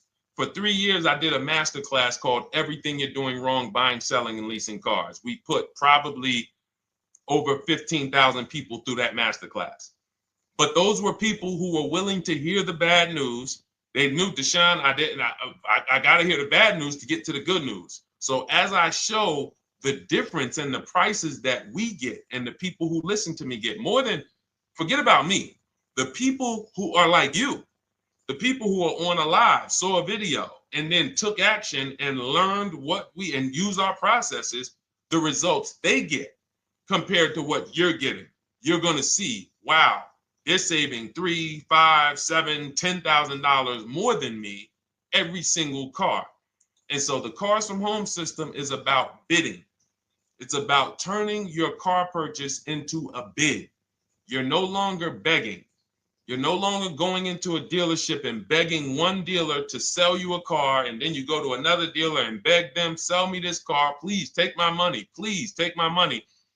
Meanwhile, you're not seeing the entire market and the people who would compete to get your business and gladly give you the service that you deserve by giving them a $30 to $50 to $100,000 transaction, which is what your car purchase is. So now so the big thing to understand right off the top is, now I need to learn this bidding. I need to learn to get multiple offers. So you can do this by phone. You want to do this by phone, you can call around, but you must give them that information in order for you to compare the deals the right way. Lynette, good to see you. Christina, good to see you. Melvin, good to see you checking in. Rudolph, I see you. Once you actually give them that information, 12,000 miles per year, first month's payment only, due at signing, taxes and fees in the payment, assume tier one. I want the tier one offer. Even if you think I not qualify. Now, if you got a credit score above 670, all your FICO scores, most of you will qualify for most tier one leases. So you want to see, what does this look like as I get my offers? Once you get your offers in this format, you can use the 1% rule as the gauge. The 1% rule is been around for more than 20 years. Everyone who leases and who's savvy, we understood if your lease payment is 1% of the MSRP or less, you stole the car. That includes taxes, that includes fees. You're still in the car.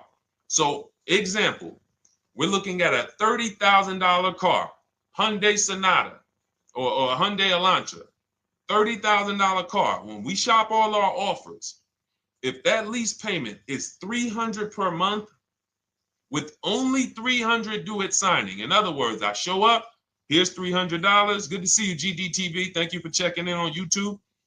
Once I give you that $300, that's my payment for the next 35 months.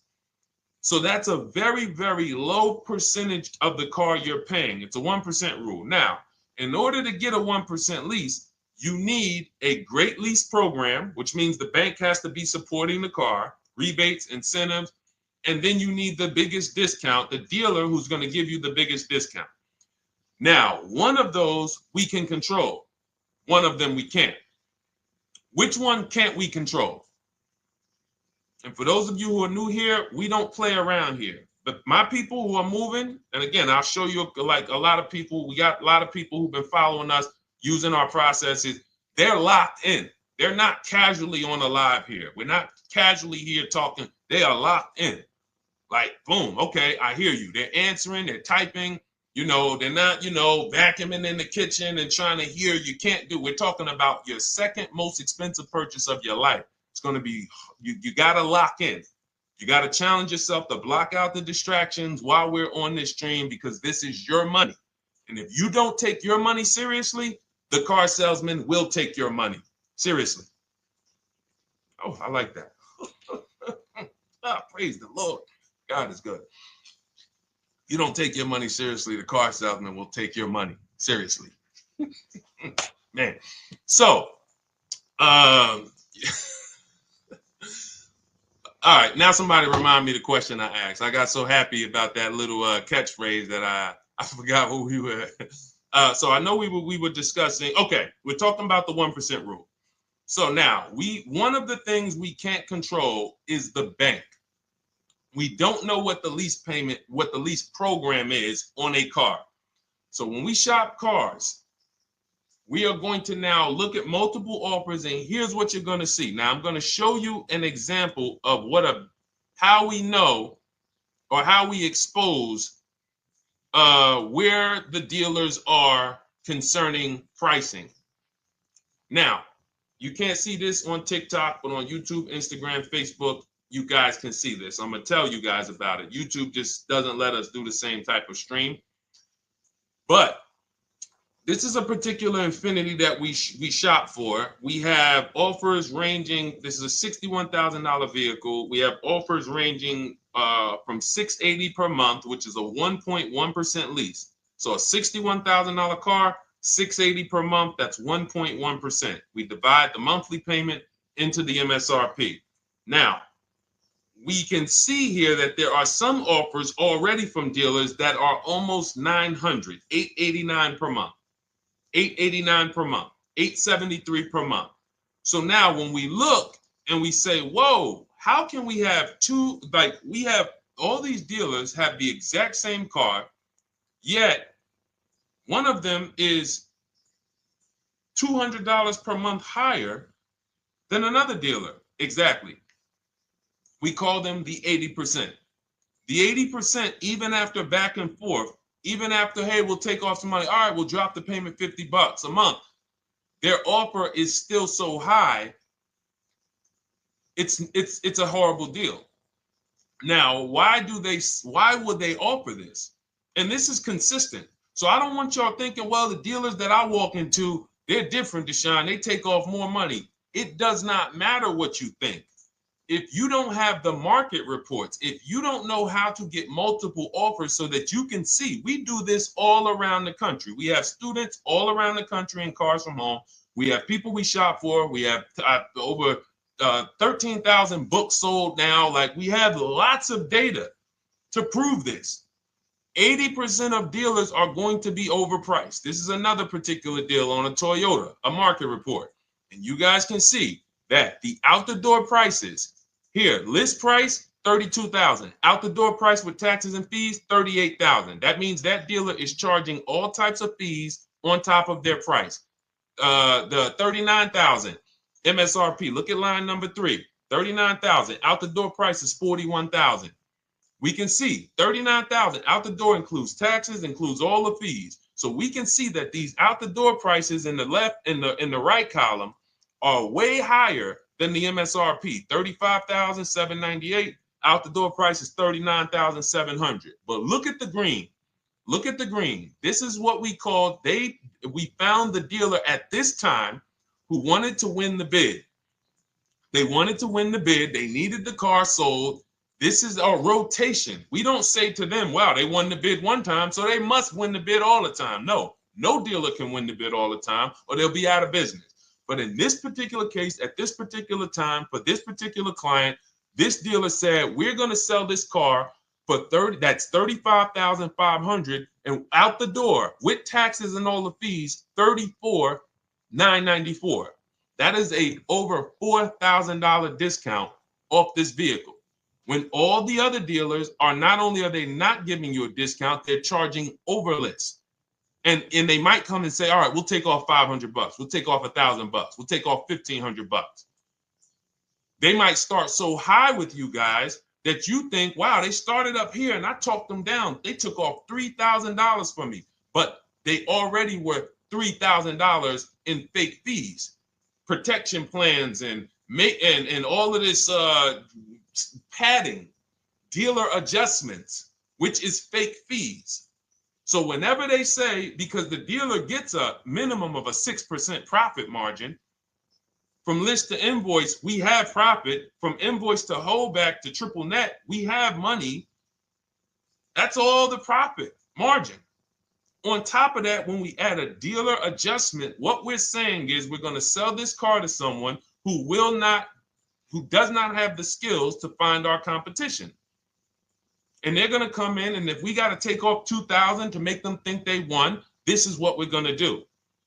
But what we do here, what people like Brian is going to do, look, just finalize my first ever lease using your system, 2025 Honda HRV, $30,000 vehicle, $395 a month payment. no money down. His initial quote was $434. He ended up using our calculator, which we have in our book and in our program. If we put all our offers into that calculator, it tells us what to counter. He gets that offer for $395. That's his deal. We look at somebody like Wendell. Look, thank you. It's the least I can say for your book, Cars from Home. We're still in the middle of the process. Just sold our car today, like 10 minutes ago, for 30% above value. Why? Because he got bids. Look, using the insights from your book.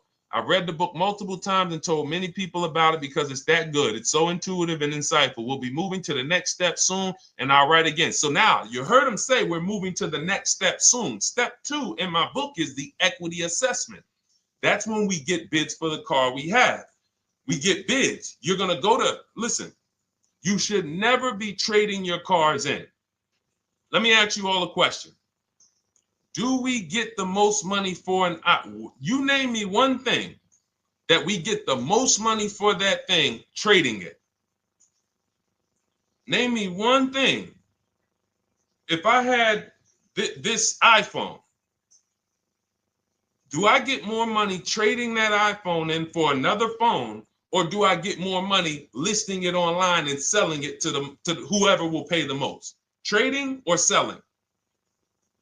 Let's go. Who's locked in? Tax advantages are very small. I understand you, Ronald, but the tax advantages, we have people that are selling their cars to cash buyers for $3 to $5 grand more than what they can get on trade.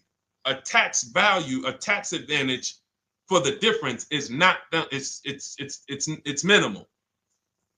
Exactly. Thank you, King Carter. You listed. So the money is in the bids and the competition.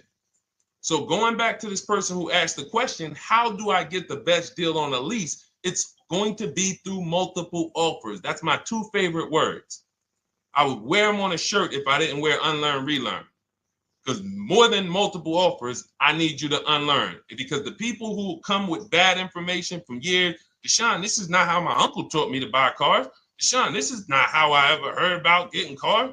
I was always taught just go in and just don't tell them about your trade and then ask to see the invoice and all of this stuff. That's what I was taught. Yeah, but you're not going to get the prices we're getting until you unlearn all of that bad information. Bidding is how we buy everything. When we go into the supermarket to get spaghetti sauce, all of those companies are bidding. They're bidding. Hey, listen, we'll sell you this for $3.99. Hey, we'll sell you this for $5.29. But we got a better product. We got quality. Look at us. Look, it's all bids. Everyone who wants to sell us something is competing, except car dealers. Y'all notice that?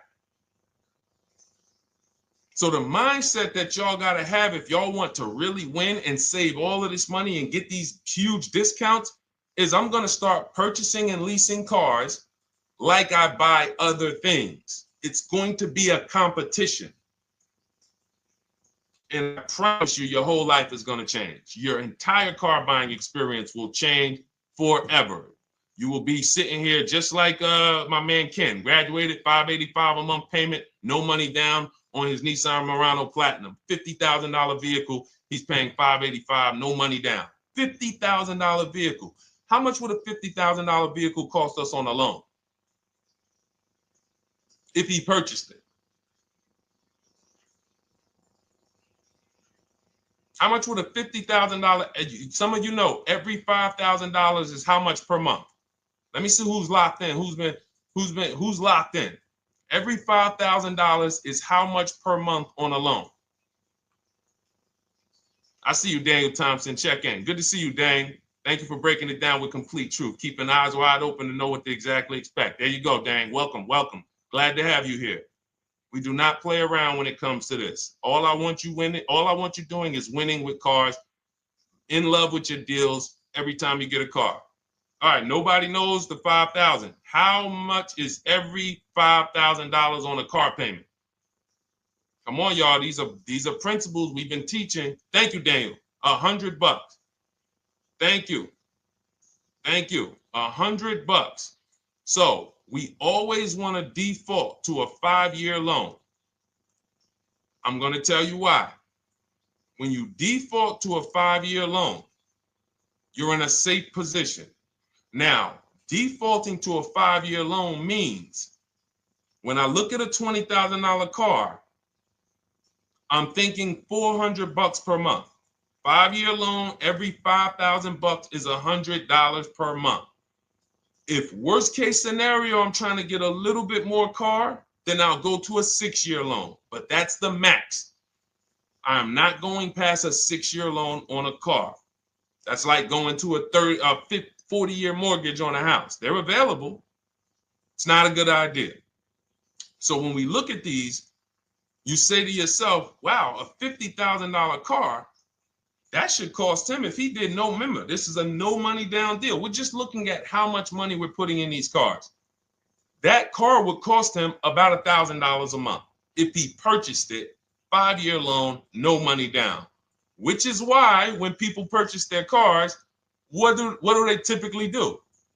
Come up with a ton of money, 10 grand, 15 grand, 20 grand, because they're going to pay into that car to try to lower that payment, because that payment. But some of us who don't have the down payment, we're financing most or all of the car. But here's the thing. I don't want you to feel bad if you're one of those people who's like, Deshone, I really don't be having those down payments of 10 grand, 15 grand, but I want to drive something quality. Exactly, I hear you. Here's the bad part about the people who are putting 15 grand down on their cars, but they're breaking the 8-year rule. This is what we call in Cars from Home and everything I teach, the most important question is how many years are you going to keep this next car? If it's not 8, then we don't purchase those cars, because here's what happens with people who go into their bank account, slap $15,000 down in a car, and don't keep the cars 8 years. And if anybody's willing to be honest, they will confirm this right here on the stream. When they go to replace that car in 3 years or 4 years, they literally have a little bit of equity. Maybe they're just breaking even. They're not getting that 15 grand back. It's gone. It's gone. Anyone who puts 10 grand down on a car and then comes back in 3 years, 4 years, all right, I had the car 4 years, 5, listen, I'm going to switch this thing up. They still have a payment. They are barely breaking even. Meanwhile, their payment was 400 or 500, almost double what it would have been if they leased a car, got a below market lease, and they drove a car, no warranty after 3 years. They're driving an inferior product. So if it sounds like I'm here to destroy people from purchasing who are not keeping their cars long term, that is the goal. Because as long as you are buying cars that you're not keeping 8 years and you buy them, you turn around and you replace them, you are going to continue to spend way more money than people getting below market leases like Ken and like a lot of other people I'm going to show you on the stream. Lots of other people. Look, dealer American Senior Benefits Plan. He's enrolled with us under his company name. Dealer MSRP on this car was $36,300. 2025 Kia Sport X line. MSR boom boom 561. Monthly payment is $400. Use the system back and forth. Got $400 a month on a 2025 $36,000 car. Once we put our taxes and fees in that would be a $700+ payment. $700 payment. He's paying $400. And y'all wonder why people are losing cars. $300 more per month to drive the same car? It's ridiculous. Imagine somebody like you, when you learn, now you're pulling up. I'm going to tell y'all one more story, and then we'll go into some more questions, because you might not remember what I'm saying. So those of you who have the book, you got this for the rest of your life. But you will remember, hopefully, a story. I'll tell you about my neighbor. So my neighbor finds out that I'm into this car business and that I educate. And he said, hey, Deshone, I was watching some of your videos and I come across this 8-year rule that you teach. And his wife had actually had a Kia Telluride. Popular vehicles, probably been one of the most popular SUVs, that the Palisade, since 2007, 2019. Super popular vehicles. People were charging $5,000 over sticker for them during the pandemic. People were paying it. We were getting them at discounts. Now, his wife totals the truck. She has an accident, totals the truck. She's fine. Truck is totaled. He was financing it. He said, Deshone, I see this 8-year rule thing, man, and I don't keep my cars 8 years. I said, okay. He said, so I'm thinking I should, like, you're saying I should be shopping for a lease on my next one. I said, exactly. I said, make sure you get multiple offers, because if you just walk in and say, hey, work me up a lease, they'll give you the same payment you had on the purchase. And then they'll tell you something ridiculous that they want you to believe, like, hey, the lease is the same price as the purchase, so you might as well just purchase it. And people believe this stuff. Now, I said, you get multiple offers, stay at home. He calls me, he says, Deshone, I got the new version of the Telluride, new. I'm paying $479 a month. He's $497, and then he said, I think he put down like $1,000, bring it down to $479. $497. He was just paying $800. Do you think anyone can tell him anything about leasing? He's pulling up in the same exact truck. In fact, a newer version. He knows he wasn't going to keep the car long term anyway. He's not going to pay it off and then keep the car and have a paid off Kia Telluride for 10 years. That's not what he does. He keeps them 3 years, 5 years, 7 years, and then he replaces them. So why is he paying $800 a month for years, no warranty, when he could be driving brand new ones for $497 a month, problem free? But as I said, some people are determined to pay more. But the people who, once you get this leasing thing, if you're not keeping your cars, it will change your life. Now, again, I got a car I'm purchasing, we're keeping it. Anything you are buying, keeping 8 years, forget about leasing. It shouldn't be a thing. Who keeps their cars more than 8 years? Let us know. You're an 8+ year person, let us know. In fact, I don't even want to ask, who has a car right now that they've had more than 8 years? And then we'll answer. I want to get Kathy's question too. And then let's get some purchase questions. Let's get some used car questions. Let's get some bank financing questions. We do it all here. But one of the most misunderstood subjects is this leasing thing, and it is costing you guys thousands of dollars every year. And you're driving old cars with no warranties, paying high payments on them because somebody told you you should be purchasing cars. I'm here to tell you they owe you money. They owe you money. All right? So who has a car right now that they've had more than 8 years? Let us know. How many years have you had it? And by the way, for those of you who just joined, this is our Tuesday, May 6th live. We are live every Monday through Thursday at 12 noon Eastern time.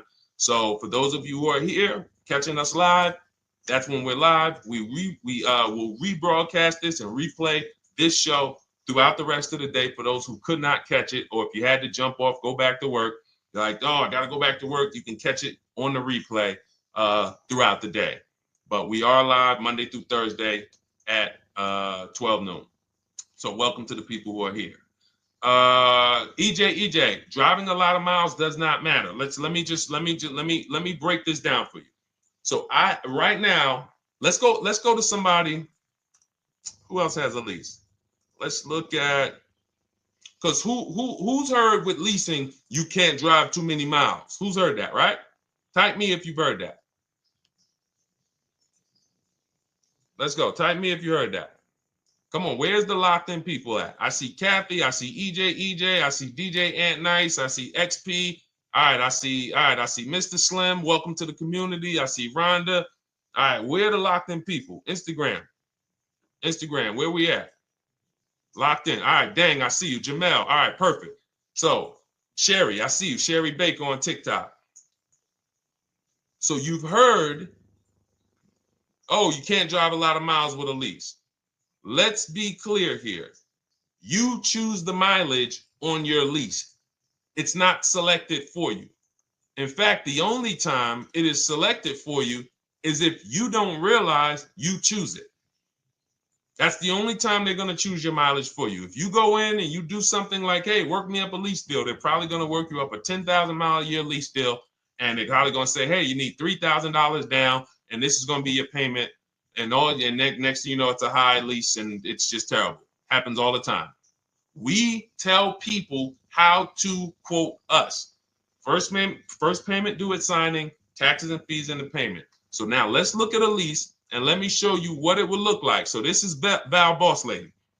She's in our Shop with Deshone program. Everything that you guys know that we're talking about here, if you're like, hey, I really, really want to go deeper, I want the step-by-step, the blueprint, that's my digital book, Cars from Home, 7 Steps to Saving Time, Money, and Avoiding Dealerships. Normally $97. You get a welcome offer. It's 30 minutes because I want to see you win, and you get 75% off for 30 minutes. If you go to my TikTok bio, Instagram bio, YouTube comments, Facebook comments, click those links, and then click that one that says $24 welcome offer. 30 minutes only. Reward for taking action. You have everything we teach. Below market leases, below market purchases, used cars, bank bidding war, making banks and credit unions bid, all of that, $24. You can, somebody emailed me yesterday, said, I'm $15,000 up with what I've learned from you already. And so if you can get it for $24, you can save tons of money for the rest of your life on a $24 investment. In this case, Val's she's more of a wants to do it with me type. Videos, checklist, she doesn't want to read. That's our Shop with Deshone, do it with me program. I coach people. And so she gets a deal on this particular car. Same information, by the way. Not better information here than the book. It's just different learning styles. So she gets a $51,000 electric vehicle, 2025, beautiful vehicle. She's paying 1.16. So her payment on this car, on this $51,000 car. Let's continue to make sure we understand the price of these cars. $51,000 car, her payment is $591. No money down. Now, some of you might say, wow, if I got $591, I'd probably put like $3,000 down, bring it down to $499. You could do that. That's how we can do that because she already got an incredible deal. Then we're just determining how we want to structure our payment. And thank you for everybody sending me gifts. I appreciate you. Thank you for all the badges. I don't take it for granted. And thank you for everyone who's hit the like button. Those of you who are double tapping the screen. Every time you hit something on TikTok, you like it, you double tap the screen, you keep running those likes up. We appreciate you. It does matter. It helps spread the word. So let's say Val she's a high mileage driver like EJ. Let's say, EJ, how many miles per year do you drive? 20,000, 25,000? Let us know. I'm gonna show you why. In my book, I have 2 strategies for high mileage drivers. I'll tell it to you guys right now. How many miles a year do you drive, EJ? 25,000, 20,000? Those are both high. Let us know. Or if anybody, else, because, anybody else who's a high mileage driver, let us know. How many miles? 26. All right. Thank you, EJ. So let's just round that to 25 for now. Let's just round that to 25. So let's say instead of her $591 payment for a $51,000 car, now you could shop for a $30,000 car and you can have a 1% payment. If it was, a similar deal, you'd be paying $300 a month. In her case, she has a $51,000 car. She probably wanted a nice SUV that looks beautiful, that some other people are paying $1,000 a month for. She's paying $591. But if she wanted to bump it up to 15,000 miles a year, she'd be paying another $30 more per month. She'd be paying $620. Now, if she wanted to bump it up to 20,000 miles per year, she'd be paying probably another $80, $90 per month. So she'd probably be paying $700 to drive 20,000 miles per year. Now, let me tell you guys, because some of you guys who are like, yo, man, those payments are high. We're talking about $50,000 cars here. So if you were shopping for a $30,000 car or $35,000 car, naturally, if we took the same exact numbers, let's take a $35,000 car, 1.16 lease. That's a 406 payment, probably $399. So now, in order to go, and let's say you're a high mileage driver, just like EJ, you want to add another 15,000 miles to your lease. You're probably going from 400 to 550 or 575. But you have all the mileage you need. And here's the beautiful thing about that. If I'm paying $175 more per month, but I get all the mileage I want, and when I drop this thing off, I get a new one, I don't have to worry about negative equity, and I put no money down. That is way better than what most people are doing out here, what everyone's doing. Because I'm gonna tell you what most high mileage drivers do who don't put money down. They will go in, buy a car, take a super long loan, 6 years, 7 years, just so they could afford the payment. Now, here's what happens. They drive the car, they put 25,000 miles a year on it. They come back in 3 years or 4 years, and they say, wow, I got 100,000 miles on this thing already. Let me go and swap out the car. What situation are they in at that point, guys? You put 100, you got a 6-year loan, average loan. You drove 25,000 miles per year. You put 100,000 miles on the car in 4 years. You come back, you still have 2 years of payments left. 15 grand negative equity. I used to see it all the time. Thank you, I am rich. Locked in on Instagram. I see you. Locked in. See it all the time. Every car salesman who has dealt with a normal 25,000 mile high mileage driver that does not keep their cars sees it all the time. They come in, yo, man, what you do for a living? Man, yeah, I do DoorDash, I do Uber. Oh man, I work in sales. You know, I'm on the road a lot. You know, I'm here. You know, all right, I want to replace this thing. I got like 110,000 on it. Okay, you still got a loan on it? Yeah. All right, we already know you got negative equity. Then we appraise the car. All right, the car's worth like 7,000. How much you owe? Man, you owe 19,000. All right, well, what can I do? Can you get me into something? Roll that loss all the way over. On top of that, you finance the car, so your payment is high. You finance the whole car, so you're paying a high payment compared to if you had leased, just literally shop for your leases, added your miles to the lease that you needed.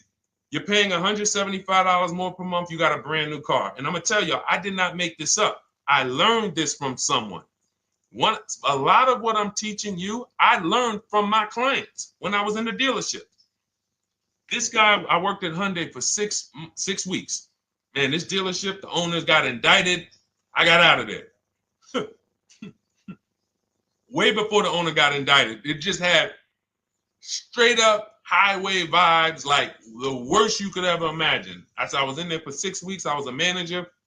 I enjoyed being a manager. We did a lot of deals in my department in 6 weeks. But I said, I am out of this place. Anyway.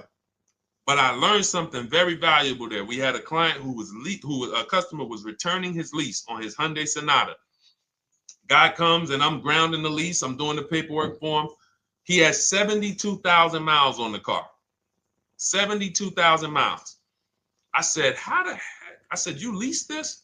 He said, yeah, I always lease. That's all I do. He said, I used to buy my cars every single time I came. I had to put large down payments, 10 grand, and then I'm still having negative equity when I come to trade it in. I'm having high payments. It's ridiculous.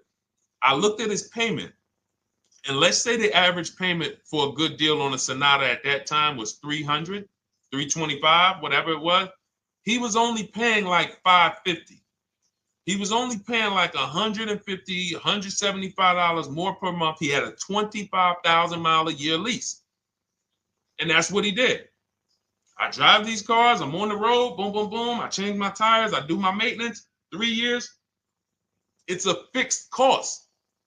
There's no variable cost. I don't have any surprises. I'm not getting hit with a negative equity bill that I got to transfer, which means when I transfer my negative equity, I get less car on the next transaction Because if I got to bring over 15 grand of negative equity, that's probably 300 a month that I'm paying for my old car when I get my new car.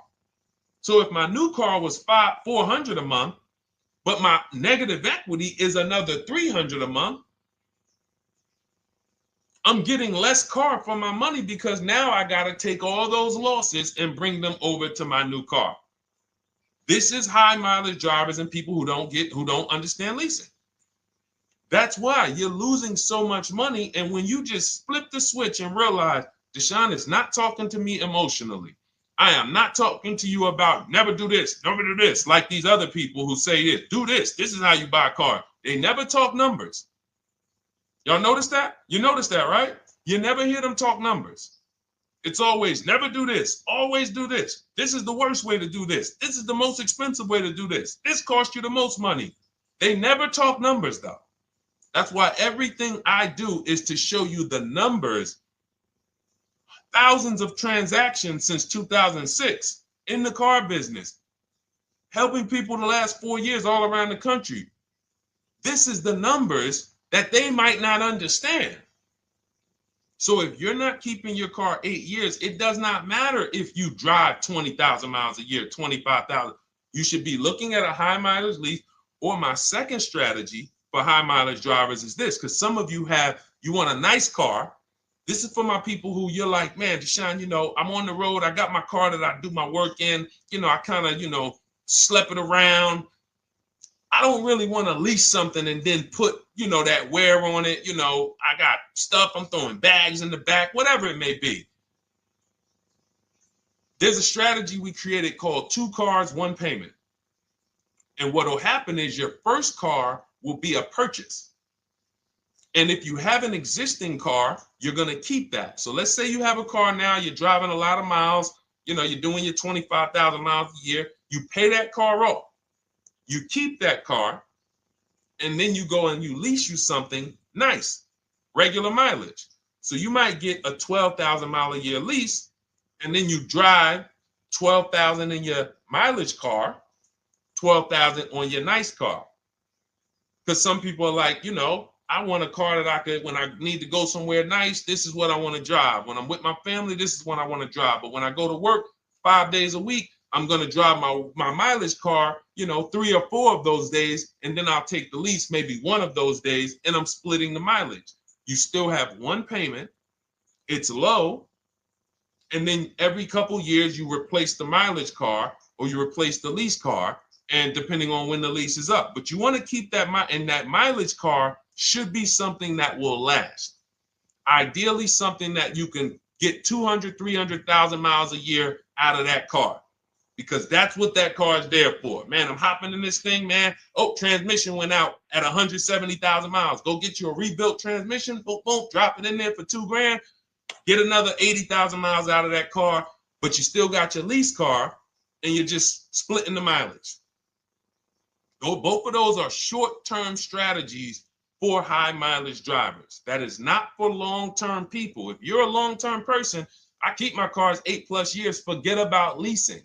You should just be finding the best deal, below market purchase, keep the car, something you can keep for 8+ years. You can put 30,000 miles a year on a car 8 years in a row. If you get the right car, and in 8 years, you got 240,000 miles, and then you replace it. Forget about leasing.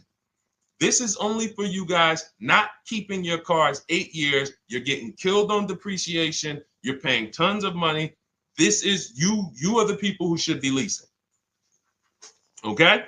So everything we're talking about this is the Cars from Home system. We teach this. I'm not freestyling this. This is in my book, digital book, Cars from Home, 7 Steps to Saving Time, Money, and Avoiding Dealerships. We have two strategies for high mileage short-term drivers, 1 strategy for high mileage long-term drivers.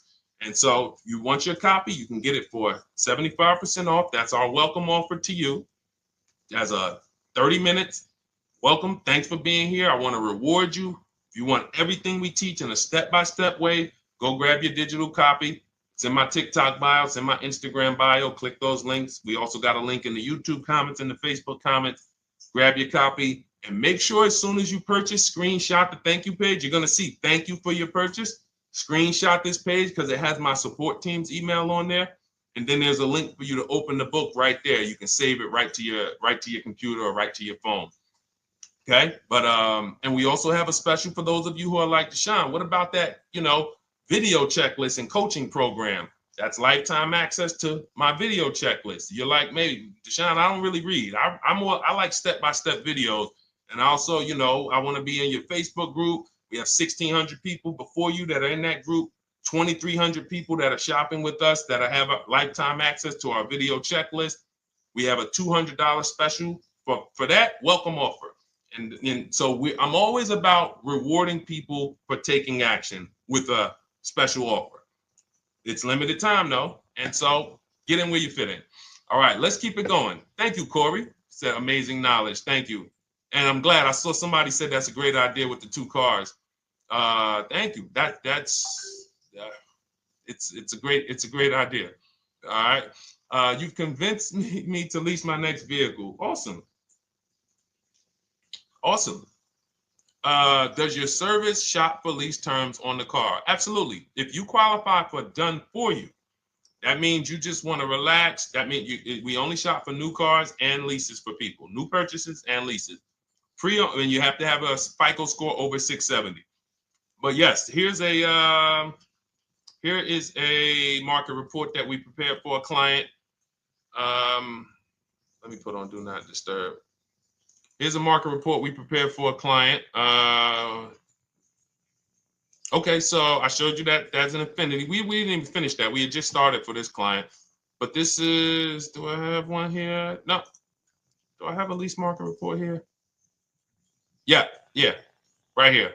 So that's an example of what a Kia, this is a particular Kia lease where their best offer was a 1.27 offer. Now, here's how you know you found the bottom of the market. And again, whether you're using the book or whether you're calling around, again, you can call around to do this. The key is not going into dealerships. You cannot do this going in. Once you get your offers, you know you found the bottom when your best offer is between $150 to $200 less per month than your worst offer. And if you're purchasing, you should see a spread of between $3,000 and $5,000 minimum between your best offer and your worst offer. That's when you know you've shopped correctly. Because until you find the 80% dealers, you have not shopped correctly. If you're like Deshone, these prices still seem close. You have not found, you're talking to the 80%. You haven't found the 20% yet. Because the 20% is going to be that $3,000 to $5,000 less than the 80%. That is just the numbers. That's the way it works. So yes, so when some cars you're going to see that the lease program won't allow for a 1.1% lease. The best offer, like, we've shopped Hyundai Palisades for years. And I got my dad one back in November. And his best offer is like around 1.3, 1.28. That's the best I've ever seen on a Palisade. I've never seen a 1.1 on a Palisade. I've had people in our Charles. Some of you know I posted pictures of him when he got his Palisade last year. We clear out the old pictures because we got a bunch of new people with 2025. So we're not going to sit here and talk about 2024s anymore. We got Ken, we got Melissa, we got Sheree, we got a bunch of new people, just Ralph. We're not going to, but I do remember posting Charles who got his Palisade and he's like, he shopped, used the system, got his multiple offers. Best deal was 1.3. So that's where it comes in at because of the lease program. That dealer is already taken off to win the bid, probably taking off $5-6 grand. But if they don't have more rebates and more incentives and a better, then it's not going to lead to a 1% lease. So the 1% leases come from major incentives. Maybe sometimes they have too many of the vehicles. They want to move them. Lots of bank support. But what I tell you is you should be looking for between 1.25 and 1.5. That's how you should budget for a lease, between 1.25 and 1.5. That's a great deal. And if it has a really aggressive lease program, once you get your bids, you're going to see it fall under the 1.25. You see it fall into 1.1, 1.2. but we don't know what the lease program will be until after we shop for that vehicle. Okay? So yes, absolutely. It's an empowering way to shop. It's also fun because you can see, man, I'm not begging anymore. Like these people are like, please do business with me. Please do business with me. You know, and then you start to feel bad for everybody who's still in those dealerships doing it the old way because you know they're talking to the 80%. There's no way they can win. They don't even know there is an 80% to realize that's who they're talking to. So when the dealer says, all right, I'll take off $4,000, they're like, wow, I won. Man, the dealer took off $4,000. But if they saw the whole market, they would understand that that dealer actually is overpriced by $7,000, $10,000.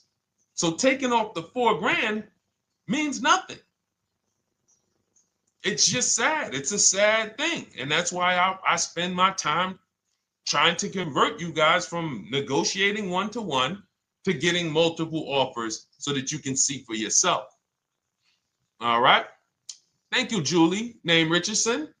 Thank you for sharing. XP got the number 2 gifted badge. Forgive me because I don't really know what that means, but I just know that's what it's saying. So I appreciate it. Thank you, Corey22. Sherry Baker, thank you so much.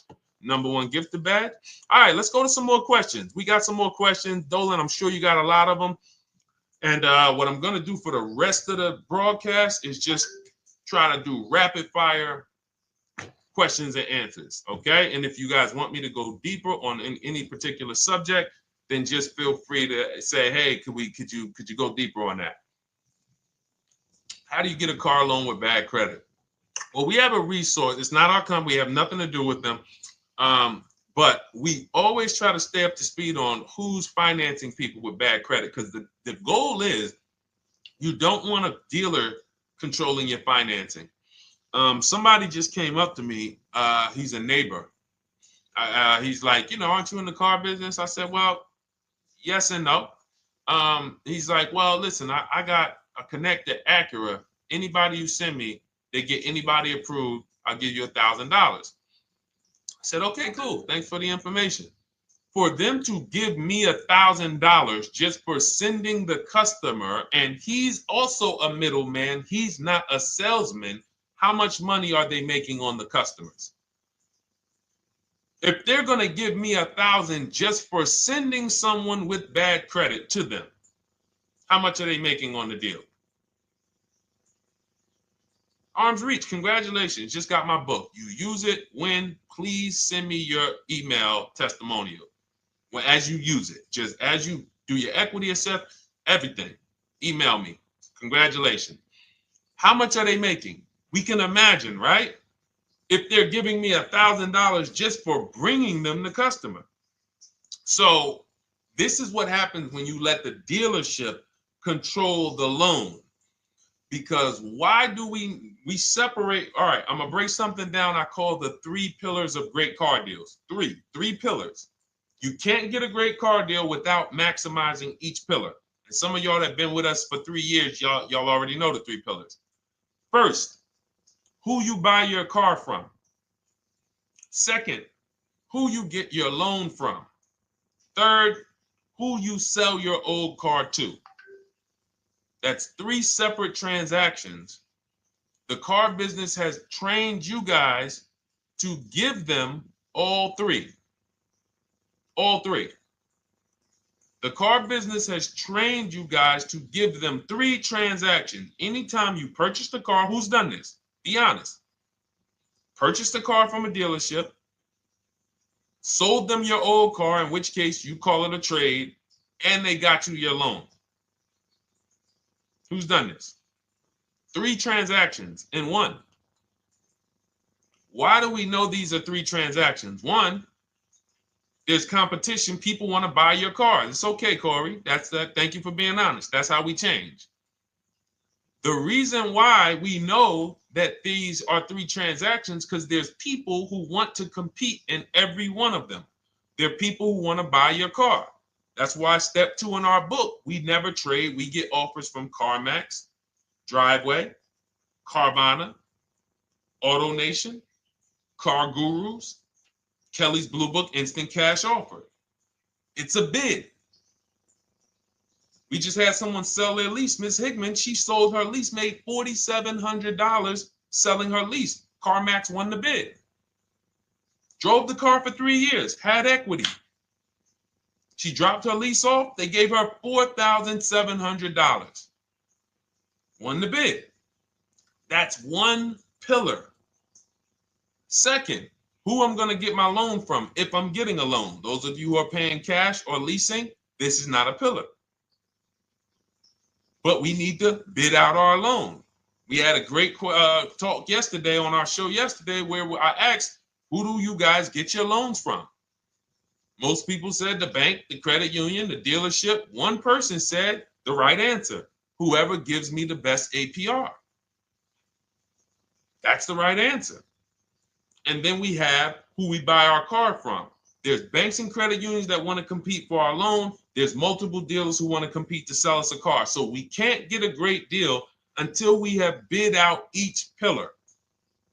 And that's why when we have bad credit, if we let the dealer now control, this dealer has a car. We didn't bid out that car to find out, is it a great price?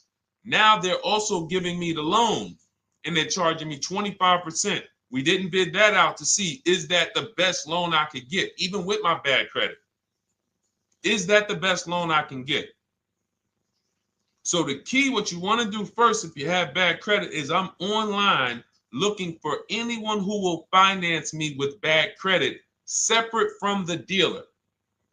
I'm not going to Carvana.com and saying, hey, you can get a car with us you can get a loan with us as long as you buy a car from us. You're mixing the transactions. You're taking away my ability to get bids. I'm finding someone you should check out. There's a resource. Oh my goodness, what's the name of the company? It's in my book, but I want to give it to you. Goodness, it's slipping my mind right now. Send me an email or DM, because here's the thing. If you use just that part and get the loan funded, but you don't know how to bid out everything else and structure your transactions, and are you keeping the car 8 years? Because if you're not keeping the car 8 years and you're like, Deshone, I hear you talking about leasing. I'm not keeping my car 8 years, but my credit's not good. The only purpose, if you telling me that I could be driving brand new cars for cents on the dollar, but I don't qualify right now, this car that I'm going to get is to set me up. So I'm not going to get a $30,000 car. I'm going to get me a $12,000 car, $10,000 car, the cheapest car I can get a loan on, so I can establish a payment history. And once I establish a 2-year payment history, yeah, I'm going to drive a car less than what I could drive. I got the money. I could afford more than this. But you're not setting yourself up for the right transaction. You should be setting yourself up and saying, all right, I'm going to sacrifice with this car, drive something that I know this is not my ideal car, but I'm going to build 2 years of payment history. So when I go and I swap into my lease in 2 years, I'm out with a brand new car. I'm paying cents on the dollar and I won. But it was a plan. It was a long-term plan. This is the second most expensive purchase of your life. You can win every single time, or you can lose and set yourself and your family back 5 to 10 grand each car or more. Every time you get a car, it's 5 to 10 grand more you're coming out of your family's bank account than what could have. Then you got the car breaking down. Now you got tow trucks, all because you don't have an actual plan you're rolling out. And that's what I see a lot of people do with bad credit. Oh man, I got bad credit. I'm just going to go and get me something. I could afford $600 a month. And they go and buy the most expensive car. But because 25% interest is on the loan, they're not getting the most car for their money. Now, 3 years down the road, they're going to pay the high payment, still have negative equity because the interest is so high. And then they go and swap and do it again. And because the payment's so high and the car is older, because they want something fancy, but they really can't get that because, again, the interest is high. That's eating into their budget. Now they're going 3 years down the road. They missed 3 payments. They were late 3 times, so they're no closer to leasing. Credit's still bad. This is disaster. So if you're a long-term person, I break it down for you guys into two groups of people: long-term, short-term. Long-term high mileage driver, short-term high mileage driver, different plan. Long-term bad credit person, short-term bad credit person, different plan. If I'm a long-term person with bad credit, here's what I'm doing: finding the absolute best car I could find, getting bids, either new cars or used cars. We got the strategies for both. You can use the marketplaces, cars.com, Car Auto Trader. We got a whole strategy for how we find used cars, but you find that car, you pay your loan of 20%, 19%, 18%, if that's the best you can get. Because here's what you're going to do. In 2 years, you're not swapping into a lease. In 2 years, you've established a payment history, you fixed your credit, and now what are we going to do? You got a quality car. You're not thinking about trading it. You're not thinking about replacing it. You're like, man, this is my car. It's a great car. I'm just paying daggone 20% interest. What do I do now after 2 years? Now that my credit is good because I got a quality car, dependable car, I'm focused on fixing my credit over 2 years. What am I going to do after 2 years? Anybody?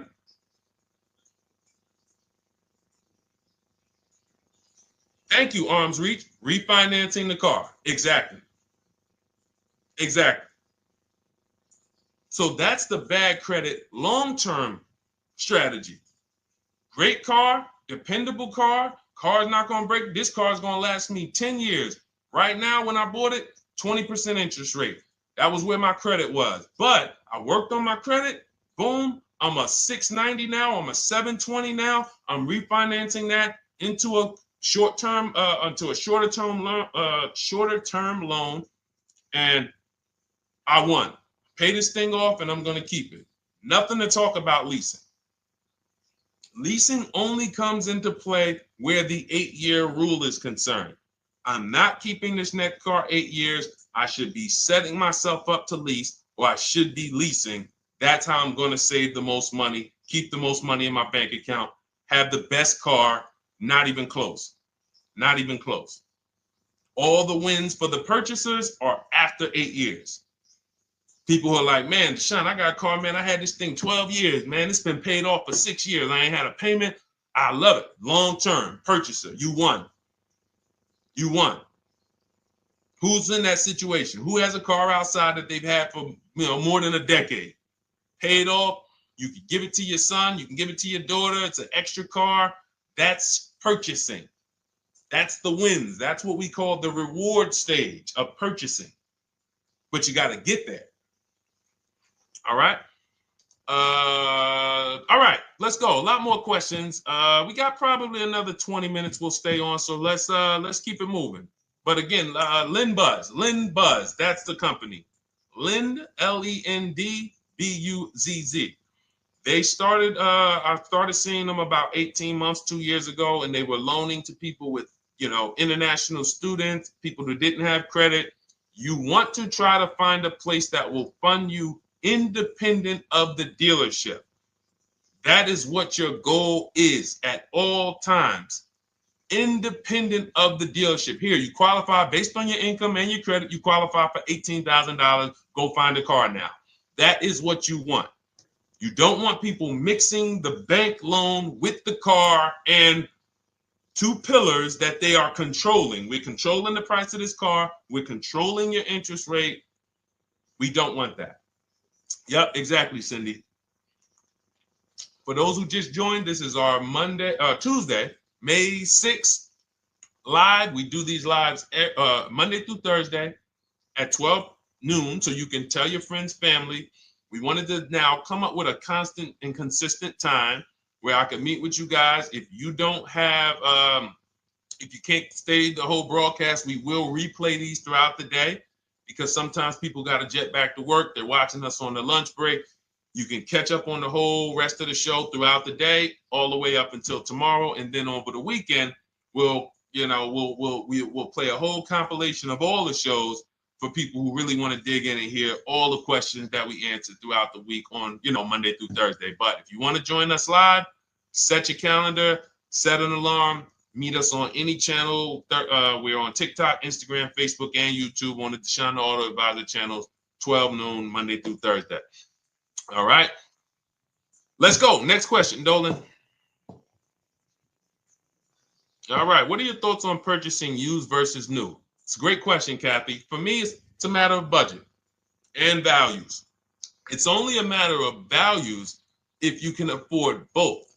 So if you can get everything you want in a new car for your budget, everything you want, everything that you need, and you can afford it in a new car, you have the option to choose both. So it becomes a matter of values. In my book, I teach, are you a person who's like, I want to reward myself. I only get a new car every decade. I'm going to keep this thing 10 years. I want the latest and greatest. Therefore, I'm going to shop and get the best offer, get me a below market purchase. Because y'all notice I always put in a caveat of a below market purchase, below market lease. That's all we're talking about here with Cars from Home. That's all we're talking about. You need to, every purchase you make or lease you get, you want it to be a below market lease or purchase. So now, if I could afford both, is it I'm going to reward myself with a new vehicle, or do I have these other values where I actually want to knock 20 to 30 to 40% off the price to get even more for my money? So that's really up to you if you can afford both. There's no right or wrong there. It's a matter of, like I said, the values. Now, some of you once you look at your budget, I have a tool in my book and in our video checklist, the coaching program called the Perfect Budget Calculator. We invented this, so it's not on Google. You'll hear a lot of the stuff, almost nothing we teach. You're like, if you ever go to look for it, the 8-year rule. No one talks about it. We created it. This is our intellectual property that we created to teach you guys to create these boundaries, the rule of 72 and the 10th birthday, 1.5% rule for overpaying for leases. These are all things that are absolutely proprietary to Cars from Home. But one of them is this Perfect Budget Calculator. Sometimes when we're factoring budgets with most calculators, they don't include fees that we know dealers have. And I'm talking about legitimate fees, tax, documentation fee, motor vehicles. So we're putting our budgets together, but we always get caught out there. Who's had that happen? You got it all figured out. You get to the dealership, you bought the car, and they're like, well, what are you going to do with the fees? Because you got $3,000 in taxes and fees. And you're like, oh, where'd that come from? Sometimes they're lying and sometimes it's legit. But none of these calculators factor in the fees and everything like that. So we created this Perfect Budget Calculator that does. But here's the thing. Once you find out what your budget is, even if you're budgeting with a normal calculator, just add a couple thousand to account for the taxes and the fees. But you might see, I can't get everything I want in a new car for this budget. Everything I need, I can't get for this $24,000, in which case I need to go and look for a pre-owned one. So that's why I said, in reference to your question, Kathy, what are my thoughts on purchasing used versus new? It's a matter of values and budget. Budget first, because budget will determine if you can afford both and get what you want. But if you can afford both and get what you want, then it's a matter of values. Okay? So again, everything we're going over is in my new digital book. It's called Cars from Home, 7 Steps to Saving Time, Money, and Avoiding Dealerships. It's 5-star rated. Thank you to everybody who has taken the time to rate it and review it on Goodreads.com. It means a lot. And we can't continue to get this information out without you guys. So we appreciate you.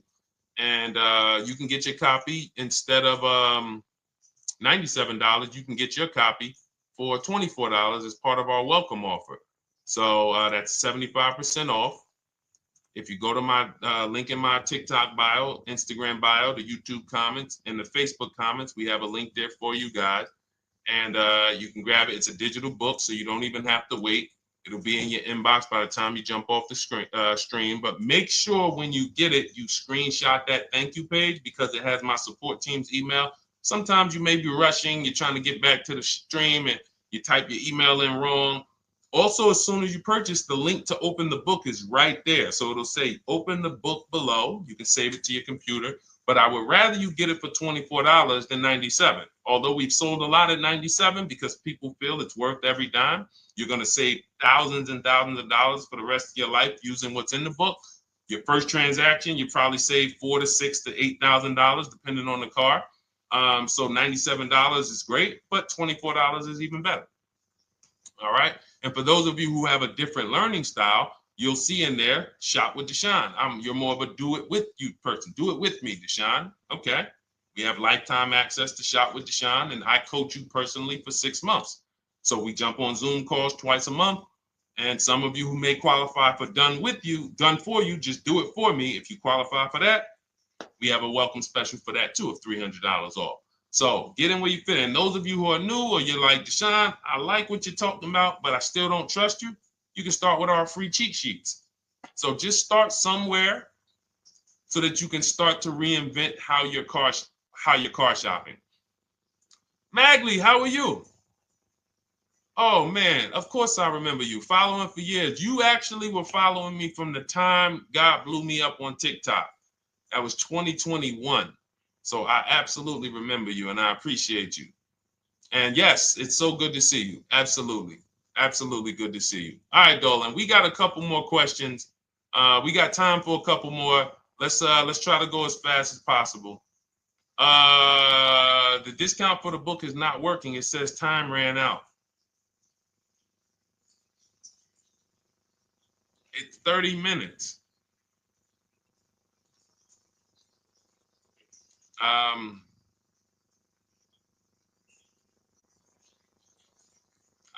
don't know. I don't know. Y'all help me out. I don't know what to do with that. I'm sorry. If the welcome offer for $24 was not really 30 minutes, then that means I'm just lying to you. You know what I mean? I'm just like, oh yeah, it's 30 minutes, but come back in 2 hours and it'll still be, you know what I mean? It's, start with the cheat sheets. You know what I'm saying? Like start with the cheat sheets. Get yourself your free cheat sheets, and start there. And when you feel better about working with us in some capacity, you go to the next step. Start with the free cheat sheets. All right, let's go, Dolan. So I'm a new driver. Should I be looking to be an 8-year person or a lease person? Well, I'll tell you this. I got 3 young adults. My daughter, my daughter who's 18, my niece who's 20, and then a young man that I, basically like a son to me who's in the Navy and he's 21. Well, he'll be 21 this year. So he's 20. Now, they all called me in the last 3 months because my daughter's getting her license. My daughter didn't call me. She's getting her license in the next, in June. And we've all talked about this. How should I get this car? Now, my situation when I was 22, I'd already bought a $500 Mitsubishi Eclipse. Transmission went out on me probably after 6 months. And then I bought a buy here, pay here car. This is before I got into the car business. I got into the car business, I was 22, working for Pontiac GMC Buick. So I get this buy here, pay here car. It was a quality Chevrolet Cavalier. I didn't know anything about cars, so I went to a local spot. They said, hey, put down this, just pay us $50 a week. So I did that. But 22, I had my daughter, and my boss says to me, hey, why don't you lease something? And I was already selling cars, but I just didn't think, could I even, qualify for a lease? I don't even know what I was selling them, but I'm just literally doing what most salesmen do. All right, he wants to lease. All right, what's the payment? Yeah, tell him it's this. All right, perfect. They said it's that. Oh, that's a little too high. All right, they said it's a little too high. All right, so that's what I was doing. I didn't really understand anything. That's most car salesmen. So I end up getting a Pontiac G6. I'm 22. I paid $256 a month. Now, it would have been less, but I didn't get a tier 1 approval because I didn't have, I think my credit was like mid 6s at that point. And you know, you really want to be over 670 to get most of the tier 1 approvals. But it would only raise my payment maybe 25 bucks. Wasn't a lot. Now I'm 22. I'm driving a brand new 2007. It's still 2006. 2007. I'm pulling up, brand new car, full warranty, $256 a month. At the same time, I have a friend, got a vehicle, Toyota, financed it, went in. She had, you know, we had our, she had a young child, a little older than us, maybe 1 or 2 years older than us. And then she goes and she purchases a car,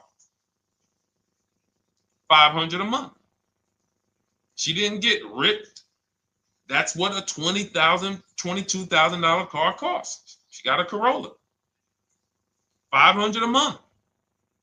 We're 22. Plus insurance. This is enough to break a young person, young family. I'm paying $256, she's paying $500. That right there. When I tell people that story, it's amazing to me how many people will say, Deshone, when I got my first car, my parents took me out. We financed this car. We financed this. I was paying $400, $500, $600 a month. Whether the parents were paying some of it, or they were paying some of it, or they were paying all of it. Thank you, Kathy. Appreciate you sharing. So this is what all of them, all three, well, 2 of them, I don't know about the young man, because his parents,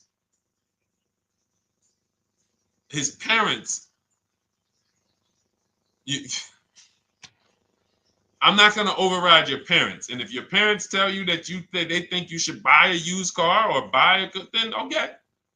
But I'm just telling you, when you see my daughter and you see my niece pull up in brand new cars and they have low payments and they don't have to worry about getting stranded on the road, hey, call the tow truck. Do we still have a warranty on this thing? So I would be telling, again, 8-year rule. Because if I've had young people in their early 20s who are like, I'm not even into cars. Like, I'm going to buy this and I'm going to keep this car. Like, I'll keep it 8, 10 years. I don't. And I've had some people who they know when they get a better job, when they move to this, they're going to start a family. They're probably not going to keep the car 8 years. So it still goes back to the 8-year rule. Always. Always. Most young people, most people should be leasing their cars. That's how I did very well throughout my 20s. Praise the Lord, because I did not have high car payments. I didn't have cars breaking down on me where I had to be like, oh man, couldn't get to work today. Not many 20-year-olds, 23-year-olds are keeping cars 8 years. So when you're putting them in used cars, you're really setting them up for failure in a lot of cases, compared to if they were just leasing, getting look, because some people be like, wow, are $300 car payments still out there? Oh yeah, they're still out there. Just you just are shopping for the right car. I know India had her look, Rosalie, she's in our done with you video checklist and coaching program, like Cars from Home. She's, you know, this is our Facebook group she's commenting from. 3 vehicles she got, all for her sons, all of them. A Nissan Rogue, $399 a month. That's a $36,600 car. She got a Mazda CX-30. That's a $28,200 car. Payments $339 a month. $339 a month. And then she got a Mazda CX-50 for her other son, $40,000. On top, we haven't even talked about the equity and leases and selling leases and, you know, really maximize her equity, because she said she got $6,700 selling 2 of the old leases. $6,700. Drove the cars for 3 years, had equity, bid it out, sold 2 of them, $6,700. You're probably like, Deshone, I didn't even know you could sell a lease. My question is, how much has that cost you? So when you're looking at investing in anything we're doing, be it my book, be it Shop with Deshone, our video checklist and coaching, be it our Done For You program. One thing that we do covers everything. Your first deal, if you're moving, you're gonna be like, shoot, I got everything I just invested back times 10. That's what we hold ourselves accountable to. Just her equity alone, she made $6,700 selling 2 cars. Didn't even know I could sell leases, and I just put $6,700 in my pocket selling 2 leases. Whoa. So $300 payments. Those would be perfect cars for young people.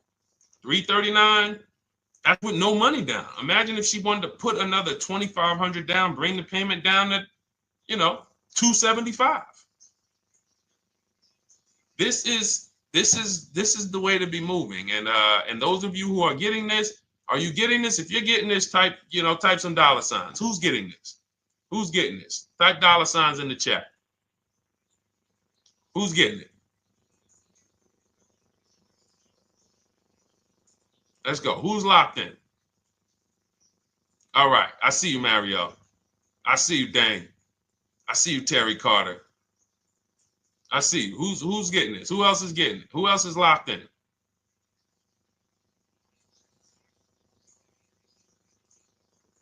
A lot of y'all on here. Listen. I see you, DJ and Nice. I see you, Arms Reach. And I can tell the people that's locked in because they be like, all right, Deshone, you said you're here for 90 minutes. I know we got about 3 minutes left. I'm hanging for this whole thing. I don't want to miss anything. Shout out to the people that are locked in. All right. Go ahead, Dolan. Should the out-the-door price include your trade? First of all, that's a curse word. All right. We're going to go back to that because I got out of saying that for a while. We do not trade cars. So you probably just popped in maybe about 30 minutes ago on the stream. We were talking about the 3 pillars of great car deals: who you buy your car from, who you sell your car to, who you get your loan from. You in order to get a great deal, a below market deal, you must get a great deal from each one, which means you bid out each one. I bid out, got multiple offers for who I was going to buy my car from. I got multiple offers for who I was going to get my loan from.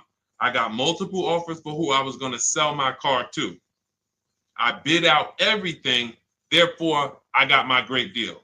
If you bid out this, but you don't bid out this, and somebody you get an interest rate of 7.1 when you could have got an interest rate of 5.2, you lost $2,000.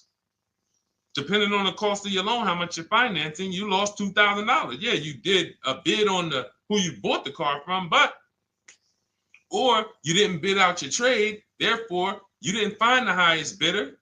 You traded your car for 14. Another bidder would have paid you 18. You lost $4,000.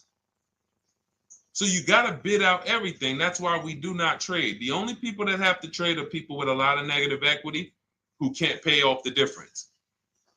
And that's why I am the reason for negative equity is not understanding leasing. You buy your cars, take out loans, switch the car. Negative equity. It's literally the reason for negative equity is I should have leased, but I didn't. Now I have negative equity because I'm replacing this car with a loan still on it. So out the door price will not include your other car. And if I was trading a car, then yes, the out the door price would include the trade. But because we do not trade cars, our out the door prices don't include the trade. Let me show you an example of what our out the door prices look like. So these are some spreadsheets for our Done For You program where we shop for clients. You can see here, this is we shop for a Subaru for this particular client. In this case, look, and you can see the MSRPs for this car is an inexpensive car, $27,000, $26,000. Look at the out the door prices, 29, 30, 30, 29, 29. These are all out the door prices with the taxes and fees. So you can see these dealers are giving either no discount or a little discount. 27 out the door price is 30,000. But look at the winner. Look at the winner. This particular dealer won the bid at this particular time They're not going to win the bid all the time. In this particular case, they needed the unit. $27,900 is the MSRP. Out the door price is $27,463. The out the door price is lower than the MSRP. How? Because they took off almost $4,000 in discounts. Almost $4,000 in discount. So every time you shop for your used cars or new cars, this is how you should be shopping. If you're not leasing, this is how you should be shopping. I'm getting multiple offers, out the door prices, comparing who gave me the best offer. Who gave me the best offer? Oh, look, Daniel Thompson said, D, I'm bidding out to sell my car and got a $4,000 swing from the lowest to the highest bid. This is the people who you listen. If I can bring them on and have them talk, they would be talking to y'all about how different this is. I didn't bring you here on a Tuesday afternoon, or you're not watching this. If you're watching the replay later on Tuesday, or maybe, Wednesday morning, we go live at 12 noon, Monday through Thursday. So we replay the show just for everyone who missed it. You can send all your friends, family, go to Deshone the Auto Advisor's pages, watch the replay from today's show. But they know this is, I didn't bring you here to talk to you about hundreds of dollars. We are talking thousands of dollars at all times. There is never anything that we talk about that is hundreds. Let someone else talk to you about how you can save a couple hundred more per month. We might be talking about hundreds per month. That might be the only time we're talking about hundreds, $200 per month. But other than that, which equals thousands. We're not here to figure out how we're going to save $50 this month. No, this is big, huge money. So thank you, Daniel. Thank you for tapping in with that information. So, all right, listen, guys. Everything we teach is in a step-by-step format, because when it's not step-by-step, you'll get overwhelmed. When it's step-by-step, you can challenge yourself to stay right on this step, check it off, move to the next step. Check it off, move to the next step. Step 7 in our Cars from Home process is delivery. Step 6 is paperwork. Step 1 is the most important question, which is the 8-year rule. It's literally called the most important question. 8-year rule. How many years are you keeping the next car? Step 2 is the equity assessment. That's why you heard Wendell in his book testimonial. He said, I just completed the equity assessment and we got 30% more than the book value. Bidding it out. He said, I'm about to move to the next step. So everything we teach is step. Step 3 is deal structure, where we budget and we see, all right, how much car can we afford? What does a good deal look like? Step 4, we go shopping, which is choosing what we want. Shopping, looking, doing. We're not buying it. We're shopping the market. We're test driving. We are literally choosing what we want. Shopping, enjoying shopping.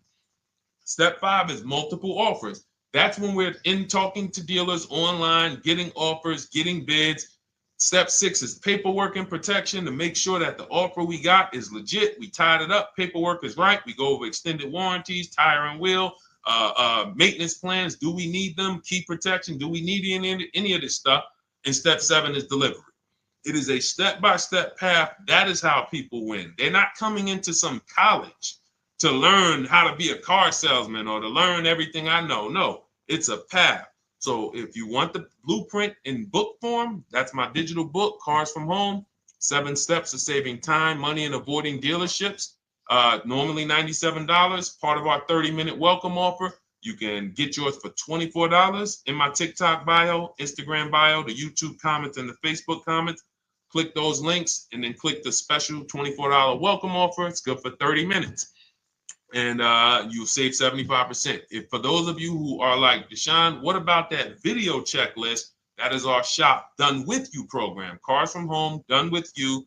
You get lifetime access to everything we teach, all our below market videos, and it's short videos. I want you guys getting cars in 90 minutes. 90 minutes. Not shopping. The shopping might take you longer. Deciding what you want, you might be doing that for 2 months. But once you decide what you want, I want you to be able to get below market deals in 90 minutes. That's how I do it.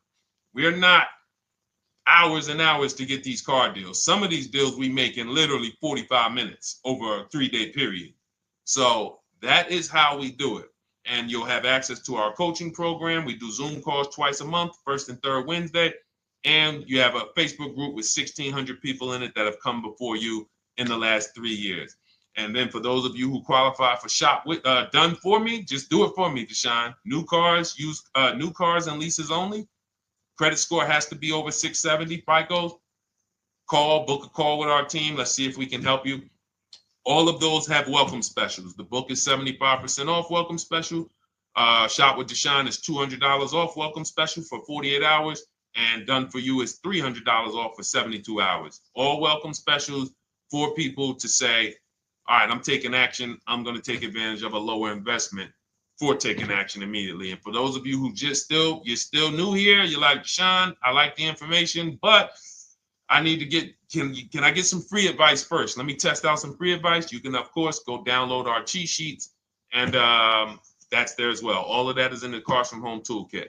So always a pleasure. We will be back tomorrow, 12 noon. Please mark your calendars, tell your friends, bring a friend, and we'll continue to, we'll continue to do what we do and try to make sure you guys have everything you need to win every car you get. I want you sending pictures with the numbers.